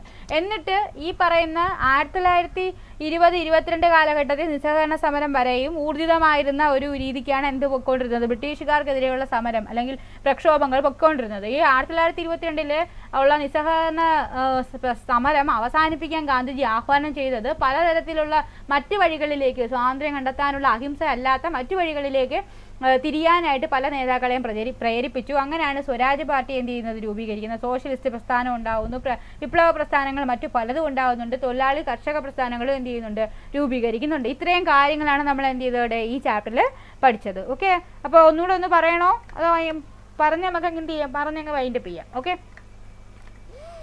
നമ്മൾ തുടങ്ങിയ എവിടെ നിന്നായിരുന്നു, വേറിട്ട വഴിയല്ലല്ലോ. ബ്രിട്ടീഷുകാർ ഇന്ത്യ വിടുക, ക്വിറ്റ് ഇന്ത്യ എന്നാണ് നമ്മൾ എന്ത് ചെയ്തത് തുടങ്ങിയത്. മെയിനായിട്ടുള്ള ഡയലോഗ് എന്താണ്, പ്രവർത്തിക്കുക അല്ലെങ്കിൽ മരിക്കുക. നാം ഒന്നുകിൽ ഇന്ത്യയെ സ്വതന്ത്രമാക്കും, അല്ലെങ്കിൽ ആ ശ്രമത്തിൽ നമ്മൾ മരിക്കും. ഓക്കെ, അപ്പോൾ അതിൽ ആ പറഞ്ഞ ഐഡിയ അല്ലെങ്കിൽ ഈ പറഞ്ഞ ഐഡിയ സ്റ്റാർട്ടാവുന്ന 1942 ആഗസ്റ്റ് 8 ബോംബെയിൽ നടന്ന സമ്മേളനത്തിലാണ് ഈ വാക്കുകൾ പറയുകയും ഇങ്ങനൊരു സമരം മുറക്കി അല്ലെങ്കിൽ അടുത്ത ഒരു സമരം ക്വിറ്റ് ഇന്ത്യ സമരമാണ് എന്നുള്ള രീതിക്ക് വരുന്നത്. അതിൽ എന്താണ് ക്വിറ്റ് ഇന്ത്യ സമരം എന്ന് പറഞ്ഞാൽ ബ്രിട്ടീഷുകാർ ഇന്ത്യ വിടുക, അതാണ് മെയിനായിട്ട് പറഞ്ഞുകൊണ്ടിരിക്കുന്നത്. ഇന്ത്യ വിടാൻ വേണ്ടിയിട്ട് എന്ത് ചെയ്യുക, അഹിംസയിൽ ഊന്നിയിട്ടുള്ള ഒരു സമര രീതി ആണ് ക്വിറ്റ് ഇന്ത്യ സമരം കൊണ്ട് ഉദ്ദേശിക്കുന്നത്. 1942 ആഗസ്റ്റ് 8 ആ ഒരു ആഹ്വാനം നടത്തുന്നത് ക്വിറ്റ് ഇന്ത്യ സമരത്തിലേക്കുള്ള. ഓക്കെ, ഇന്ത്യയിലെ ഭരണഘടനാ പരിഷ്കാരങ്ങൾ, ഇതെന്തുകൊണ്ട് ഇങ്ങനെ ഒരു സമരത്തിലേക്ക് കോൺഗ്രസ് പോയി അല്ലെങ്കിൽ ഗാന്ധിജി പോയി എന്ന് ചോദിച്ചു കഴിഞ്ഞാൽ കാര്യം എന്താണ്, ഇന്ത്യൻ ഭരണഘടനാ പരിഷ്കാരങ്ങൾ നടപ്പിലാക്കാൻ ബ്രിട്ടീഷുകാർ വൈമനസ്യം കാണിച്ചു, അവർക്ക് താല്പര്യമില്ല. പിന്നെ വിലക്കയറ്റവും ക്ഷാമവും ഒരു പ്രശ്നമാണ്. രണ്ടാം ലോക യുദ്ധത്തിൽ ബ്രിട്ടൻ പരാജയപ്പെടും എന്നുള്ള തോന്നൽ അവർക്കുണ്ടായി. ഓക്കെ, അതും ഒരു പ്രശ്നമായിരുന്നു. പിന്നീട് ഈ ഒരു സമരത്തിന്റെ ഭാഗമായിട്ട് ഗാന്ധിജി പറഞ്ഞ കുറച്ച് പോയിന്റ്സ് ഉണ്ട്. അതെന്തൊക്കെയാണ്, ഈ നാട്ടുരാജാക്കന്മാർ ജനാധിപത്യത്തിൽ വിശ്വസിക്കണം, അല്ലെങ്കിൽ ജനങ്ങളുടെ പരമാധികാരം അവർ അംഗീകരിക്കണം. അതുപോലെ കർഷകർ ഭൂനികുതി കൊടുക്കരുത്. അതുപോലെ എന്താണ്, സർക്കാർ ജീവനക്കാർ രാജിയൊന്നും വെക്കേണ്ട, നിങ്ങൾ എന്ത് ചെയ്യുക, നിങ്ങൾ ദേശീയ പ്രസ്ഥാനത്തിന്റെ കൂടെയാണെന്ന് കാണിക്കുക. പട്ടാളക്കാരടുത്തും അത് തന്നെയാണ് പറഞ്ഞത്, നിങ്ങൾ രാജി വെക്കേണ്ട, നിങ്ങൾ എന്ത് ചെയ്യുക, ദേശീയ പ്രസ്ഥാനത്തിന്റെ കൂടെയാണ് എന്ന് അവരോട് പറയുക, അല്ലെങ്കിൽ ആ ഒരു നിലപാട് സ്വീകരിക്കുക. ഒരു ഇന്ത്യക്കാരന് നേരെ നിങ്ങൾ എന്ത് ചെയ്ത് വെടി ഉതിർക്കരുത്. അതുപോലെ പഠനം ഉപേക്ഷിക്കാൻ പറ്റുന്നവർക്ക് എന്ത് ചെയ്യുക, ഉപേക്ഷിക്കുക. അത് കഴിഞ്ഞിട്ട് 1942 അവസാനിക്കുമ്പോൾ ഇന്ത്യയിലാകെ എന്ത് ചെയ്യുന്നു, ഫുള്ള് സമരമാവുന്നു. അവർക്ക് പിന്നെ വഴിയൊന്നും ഇല്ലാതെ എന്ത് ചെയ്യുന്നു, നമുക്ക് സ്വാതന്ത്ര്യം തരേണ്ട അവസ്ഥയിലേക്ക് വരുവാണ്. പിന്നെ വേറിട്ട വഴികൾക്ക് വരാൻ കാരണം എന്താണ്, 1920-22 ആ പറയുന്ന ചൗരി ചൗര സംഭവം എന്ത് ചെയ്യുന്നു, ഗാന്ധിജിയെ കൊണ്ട് ഈ പറയുന്ന നിസ്സഹകരണ പ്രസ്ഥാനം അവസാനിപ്പിക്കാൻ ആഹ്വാനം ചെയ്യിപ്പിക്കുന്നു, അല്ലെങ്കിൽ പുള്ളി ആഹ്വാനം ചെയ്യുന്നു. അത് ഒരു നല്ല പോയിന്റ് അല്ല, അങ്ങനെ ചെയ്യേണ്ട ആവശ്യമില്ല എന്നുള്ള രീതിക്ക് പലരും പല പാർട്ടികൾ ഉണ്ടാക്കുന്നു. 1923 സ്വരാജ് പാർട്ടിക്ക് നേതൃത്വം നൽകിയത് അല്ലെങ്കിൽ രൂപം നൽകിയത് CR ദാസും മോത്തിലാൽ നെഹ്റുവും കൂടെയാണ്. അത് കഴിഞ്ഞിട്ട് 1928 ഹിന്ദുസ്ഥാൻ സോഷ്യലിസ്റ്റ് റിപ്പബ്ലിക്കൻ അസോസിയേഷൻ, അതാരായിരുന്നു, നമ്മുടെ 4 പേരുണ്ട്. അതാരൊക്കെയായിരുന്നേ, ഭഗത് സിംഗ്, ചന്ദ്രശേഖർ ആസാദ്, രാജ്ഗുരു, അതുപോലെ സുഖദേവ്. ഇവരാണ് ഈ പറഞ്ഞ പഞ്ചാബ്, രാജസ്ഥാൻ, ഉത്തർപ്രദേശ്, ബീഹാർ എന്നിവിടങ്ങളിലെ വിപ്ലവകാരികളാണ് ആയിട്ടുള്ള ഇവർ ചേർന്നാണ് എന്ത് ചെയ്തത് 1928 ഹിന്ദുസ്ഥാൻ സോഷ്യലിസ്റ്റ് റിപ്പബ്ലിക്കൻ അസോസിയേഷൻ തുടങ്ങുന്നത്. ഇവരുടെ ആർമിയുടെ പേരാണ് റിപ്പബ്ലിക്കൻ ആർമി. ഓക്കെ, അതിൽ അദ്ദേഹത്തിന് പിന്നെ ലാലാ ലജപത് റായിയുടെ മരണത്തിന് കാരണക്കാരനായിട്ടുള്ള പോലീസുകാരനെ വധിച്ച കേസിൽ അവരെ എന്ത് ചെയ്യുന്നു, തൂക്കിലേറ്റുന്നു. അല്ലെങ്കിൽ ഈ ഒരു പ്രസ്ഥാനത്തിൻ്റെ പേരിൽ ഭഗത് സിംഗിനെയും അതുപോലെ തന്നെ ആരെയായിരുന്നു, വേറൊരാളും കൂടെ ഉണ്ടായിരുന്നല്ലോ, ബതുകേശ്വർ ദത്തിനെയും കൂടെ എന്ത് ചെയ്യുന്നു, അവർ തൂക്കിലേറ്റുവാണ്. അതിൻ്റെ ഇടയിൽ കൂടെ വേറെ ബോംബേറൊക്കെ ഉണ്ട് പുള്ളിയുടെ, അതുമാണ് കാരണം. 1931 മാർച്ച് 23 തൂക്കിലേറ്റുന്നത്. പിന്നെ ഇതേപോലെ ഉണ്ടായ കുറേ സൊസൈറ്റികളുടെ കാര്യം പറയുന്നുണ്ട്. Abhinav Bharat society VD സവർക്കറുടേതാണ്. അനുശീലൻ സമിതി ബരീന്ദർ കുമാർ ഘോഷ്, പുലിയിൻ ബിഹാരി ദാസ്, അതുപോലെ ഗദർ പാർട്ടി ലാല ഹർദയാൽ, അതുപോലെ ഇന്ത്യൻ റിപ്പബ്ലിക്കൻ ആർമി സൂര്യാസൻ. പിന്നെ സോഷ്യലിസ്റ്റ് ആശയങ്ങളുമായിട്ട് ബന്ധപ്പെട്ടിട്ട് ഈ കോൺഗ്രസിനകത്ത് തന്നെ കുറച്ച് ആൾക്കാരുണ്ടായിരുന്നു. അവരായിരുന്നു ജവഹർലാൽ നെഹ്റു, സുഭാഷ് ചന്ദ്രബോസ്, ജയപ്രകാശ് നാരായണൻ, അരുണ അസ്വലി എന്നിവർ. അവർ കോൺഗ്രസിനകത്ത് ഒരു കോൺഗ്രസ് സോഷ്യലിസ്റ്റ് വിഭാഗത്തിന് നേതൃത്വം നൽകി. അതുപോലെ തന്നെ 1934 അവർ കോൺഗ്രസ് സോഷ്യലിസ്റ്റ് പാർട്ടി എന്ന് പറഞ്ഞൊരു പാർട്ടി എന്ത് ചെയ്യുന്നു, രൂപീകരിക്കുന്നുണ്ട്. പിന്നീട് എന്ത് ചെയ്യുന്നുണ്ട്, അവർ ഈ പറഞ്ഞ ക്വിറ്റ് ഇന്ത്യക്ക് മുമ്പത്തെ കാര്യമാണ്. 1934 ഗാന്ധിജി അടക്കമുള്ളവർ എന്ത് ചെയ്യുന്നു, അറസ്റ്റ് വരിക്കുമ്പോൾ ഇവർ ഒളിവിലിരുന്നു കൊണ്ട് പ്രസ്ഥാനത്തിന് പല രീതിക്കുള്ള പിന്തുണ നൽകി എന്നാണ് പറയുന്നത്. അത് കഴിഞ്ഞിട്ട് വരുന്ന ആളാണ് സുഭാഷ് ചന്ദ്രബോസ്. അദ്ദേഹം ഗാന്ധിയൻ രീതികൾക്കെതിരാണ്. അദ്ദേഹം ഫോർവേഡ് ബ്ലോക്ക് എന്ന് പറയുന്ന ഒരു രാഷ്ട്രീയ പാർട്ടിക്ക് രൂപം കൊടുത്തിട്ടുണ്ട്. സുഭാഷ് ചന്ദ്രബോസ് രൂപീകരിച്ച പാർട്ടിയാണ് ഫോർവേഡ് ബ്ലോക്ക്. പിന്നീട് അദ്ദേഹം ഇന്ത്യൻ നാഷണൽ ആർമി എന്ന് പറയുന്ന രാജ് ബിഹാരി ബോസ് രൂപീകരിച്ച ഇന്ത്യയുടെ സ്വാതന്ത്ര്യത്തിന് വേണ്ടിയുള്ള ഇതായിരുന്നു ഇന്ത്യൻ നാഷണൽ ആർമി. അതിൻ്റെ നേതൃത്വം ഏറ്റെടുക്കുകയും അതിന് സിംഗപ്പൂർ കേന്ദ്രീകരിച്ച് ഇന്ത്യക്ക് ഒരു താൽക്കാലിക ഗവൺമെൻറ്റിന് രൂപഘടന മീൻസ് രൂപം കൊടുക്കുകയും ചെയ്തിട്ട് പുള്ളി എന്ത് ചെയ്യുന്നു, ബ്രിട്ടീഷുകാരെ ഇന്ത്യയിൽ നിന്ന് തുരത്താൻ വേണ്ടിയിട്ടുള്ള എന്താണ് പരിപാടികൾ സിംഗപ്പൂരിൽ നിന്ന് ആസൂത്രണം ചെയ്ത അവിടെയാണ്, ഇന്ത്യയിലല്ല, ഇത് സിംഗപ്പൂരിൽ വെച്ചിട്ടാണ് ഇപ്പോൾ സംഭവം പുള്ളി താൽക്കാലിക ഗവൺമെൻറ് ഒക്കെ ഉണ്ടാക്കുന്നത്. ഓക്കെ, എന്നിട്ട് ഈ പറയുന്ന ഇൻ്റർനാഷണൽ ആർമിയുടെ വനിതാ വിഭാഗമാണ് ഝാൻസി റാണി റെജിമെൻ്റ് എന്ന് പറയുന്നത്. അതിൻ്റെ ക്യാപ്റ്റൻ എന്ന് പറയുന്നത് അതിൻ്റെ ചുമതല മലയാളിയായിട്ടുള്ള ക്യാപ്റ്റൻ ലക്ഷ്മിക്കായിരുന്നു എന്ന് പറയുന്നു. പിന്നെ അദ്ദേഹം ഇംഫാലിൽ വന്ന് ദേശീയ പതാക ഉയർത്തിയിട്ടുണ്ട്. എവിടെയാണ് ഈ പറയുന്ന നാഷണൽ ആർമിയുടെ നേതൃത്വത്തിൽ ഇന്ത്യയുടെ വടക്ക് കിഴക്കൻ അതിർത്തി വരെ എത്തുകയും ഇംഫാലിൽ ദേശീയ പതാക ഉയർത്തുകയും ചെയ്തിട്ടുണ്ട്. പിന്നീട് വാഞ്ചിയേർ എന്ന് പറയുന്ന ദക്ഷിണേന്ത്യയിൽ നിന്നുള്ള ആദ്യത്തെ രക്തസാക്ഷിയാണ്, നമ്മുടെ ഈ പറയുന്ന സ്വാതന്ത്ര്യ സമരത്തിൻ്റെ രക്തസാക്ഷിയാണ് അദ്ദേഹം. റോബർട്ട് വില്യം ഡെസ്കോട്ട് ആഷെ എന്ന് പറയുന്ന വ്യക്തിയെ 1911 ജൂലൈ 17 തമിഴ്നാട്ടിൽ വെച്ച് എന്ത് ചെയ്യുന്നു, വധിക്കുന്നു. എന്നിട്ട് പുള്ളി എന്ത് ചെയ്യുന്നു, വെടിവെച്ച് മരിക്കുന്നു. ഓക്കെ, അതൊരു ആദ്യമായിട്ട് ഈ ബ്രിട്ടീഷുകാർക്കെതിരെയുള്ള ഒരു ആക്രമണ രീതിയിലുള്ള ഒരു ഇതായിട്ട് നമുക്ക് വേണമെങ്കിൽ എന്ത് ചെയ്യാം, കണക്കാക്കാം. പിന്നീട് തൊഴിലാളി പ്രസ്ഥാനങ്ങളുടെ കാര്യമാണ് പറഞ്ഞത്. ഒരു സംഘടന എപ്പോഴും എന്തിനും ആവശ്യമാണ്, ഒന്നിച്ച് നിന്നാലേ നമ്മുടെ കാര്യങ്ങൾ നടക്കൂ. അതിൻ്റെ ബേസിസിൽ എന്ത് ചെയ്യുന്നു, പലതരത്തിലുള്ള തൊഴിൽ സംഘടനകൾ ഉണ്ടാകുന്നു. Ahmedabad textile association, Madras labour union, അതുപോലെ തന്നെ 1920 NM ജോഷിയുടെയും ലാലാ ലജ്പത് റായിയുടെയും നേതൃത്വത്തിൽ ഉടലെടുത്ത അഖിലേന്ത്യാ ട്രേഡ് യൂണിയൻ കോൺഗ്രസ് എന്ന് പറയുന്നത്. ഇവരെല്ലാം എന്തിനാണ്, ഇവരുടെ തൊഴിലാളികളുടെ ജീവിതം ബെറ്ററാക്കുക, അല്ലെങ്കിൽ അവരുടെ ആവശ്യങ്ങൾക്ക് വേണ്ടി നിലകൊള്ളുക എന്നുള്ള രീതിയിൽ രൂപം കൊണ്ടിട്ടുള്ളതാണ്. പിന്നെ NG രംഗ അടക്കമുള്ള കർഷക നേതാക്കളുടെ നേതൃത്വത്തിലുണ്ടായ കർഷക സംഘടനയാണ് അഖിലേന്ത്യാ കിസാൻ കോൺഗ്രസ്. അതായത് പിന്നീട് അഖിലേന്ത്യാ കിസാൻ സഭ എന്നുള്ള പേര് സ്വീകരിച്ചു. അവിടെയും ഇതുപോലെ കർഷകർക്ക് വേണ്ടിയിട്ട് നിലകൊള്ളുക എന്നുള്ളതായിരുന്നു. പിന്നീട് മറ്റ് സമരങ്ങൾ, തേഭാഗ സമരം 1940കളിലാണ് ബംഗാളിലാണ് നടന്നത്. പിന്നെ തെലങ്കാന സമരം ആന്ധ്രാപ്രദേശിലായിരുന്നു. പിന്നെ 1946 നാവിക കലാപം ബോംബെയിലാണ്. ഓക്കെ, അത് കഴിഞ്ഞിട്ട് നമ്മൾ സ്വാതന്ത്ര്യത്തിലേക്ക് എത്തുന്നു. സ്വാതന്ത്ര്യം നൽകണം, അതായത് എന്തുകൊണ്ട് സ്വാതന്ത്ര്യം കിട്ടാനുള്ള ഒരു സ്കോപ്പ് ഉണ്ടാവാനുള്ള കാര്യം എന്താണ്, നമുക്ക് ബ്രിട്ടനിൽ ഈ പറഞ്ഞ യുദ്ധത്തിന് ശേഷം ബ്രിട്ടൻ ഇന്ന് ദുർബലമായി, അതൊരു കാരണമാണ്. ബ്രിട്ടനും അമേരിക്കയും സോവിയറ്റ് യൂണിയനും ഈ പറഞ്ഞ കോളനിവൽക്കരണത്തിനൊക്കെ എതിരായിരുന്നു. അതും ഒരു പ്രശ്നമായി. അങ്ങനെ എന്ത് ചെയ്യുന്നു, ബ്രിട്ടൻ നമുക്ക് സ്വാതന്ത്ര്യം തരാമെന്നുള്ളൊരു മൈൻഡ് സെറ്റിലേക്ക് വരുന്നു. അപ്പം സ്വാതന്ത്ര്യം തരാമെന്ന് പറഞ്ഞപ്പോഴാണ് മുഹമ്മദ് അലി ജിന്നയുടെ നേതൃത്വത്തിലുള്ള സർവേന്ത്യ ലീഗ് എന്ത് പറയുന്നു, നമുക്ക് പാകിസ്ഥാനിൽ നിന്ന് വേറെ രാജ്യം വേണം, ഇന്ത്യയുടെ കൂടെ പറ്റത്തില്ല എന്ന് പറയുന്നു. പിന്നെ പിന്നെ അതിനെപ്പറ്റി ഒന്ന് നോക്കാം, അല്ലെങ്കിൽ അതിനെപ്പറ്റി ഒന്ന് ഒരു അധികാരമാറ്റത്തെ പറ്റി പഠിക്കുന്നതിന് വേണ്ടിയിട്ട് മൗണ്ട് ബാറ്റൻ വരുന്നു. പുള്ളി ഒരു പദ്ധതി ഉണ്ടാക്കുന്നു. അതായത് ഇവരുടെ വിഭജനം കറക്റ്റായിട്ട് നടന്നാൽ മാത്രമേ നടക്കത്തുള്ളൂ, വിഭജനം കറക്റ്റായാൽ മാത്രമേ അധികാര കൈമാറ്റം കറക്റ്റാകത്തുള്ളൂ എന്ന് പറഞ്ഞ് പുള്ളി ഒരു മൗണ്ട് ബാറ്റൻ പദ്ധതി വരുന്നു. അത് ഈ സർവോദയ ലീഗും സർവേന്ത്യ ലീഗും അതുപോലെ തന്നെ കോൺഗ്രസും അംഗീകരിക്കുന്നു. പിന്നീട് എന്ത് ചെയ്യുന്നു, നമുക്ക് 1947 ജൂലൈയിൽ ബ്രിട്ടീഷ് പാർലമെൻറ്റ് ഇന്ത്യൻ സ്വാതന്ത്ര്യ നിയമം പാസ്സാക്കുന്നു. പാകിസ്ഥാൻ, ഇന്ത്യ എന്ന് പറഞ്ഞ് 2 രാജ്യങ്ങൾ സ്വതന്ത്രമായി നിലവിൽ വരുന്നു. ഇന്ത്യയുടെ ആദ്യത്തെ പ്രധാനമന്ത്രിയായി ജവഹർലാൽ നെഹ്റു എന്ത് ചെയ്യുന്നു, സത്യപ്രതിജ്ഞ ചെയ്യുന്നു. നമുക്ക് 1947 ആഗസ്റ്റ് 15 സ്വാതന്ത്ര്യം ലഭിക്കുന്നു. ഓക്കെ, അപ്പോൾ അത്രയേ ഉള്ളൂ ഗായ്സ്. അപ്പോൾ thanks for watching and thanks for learning with me.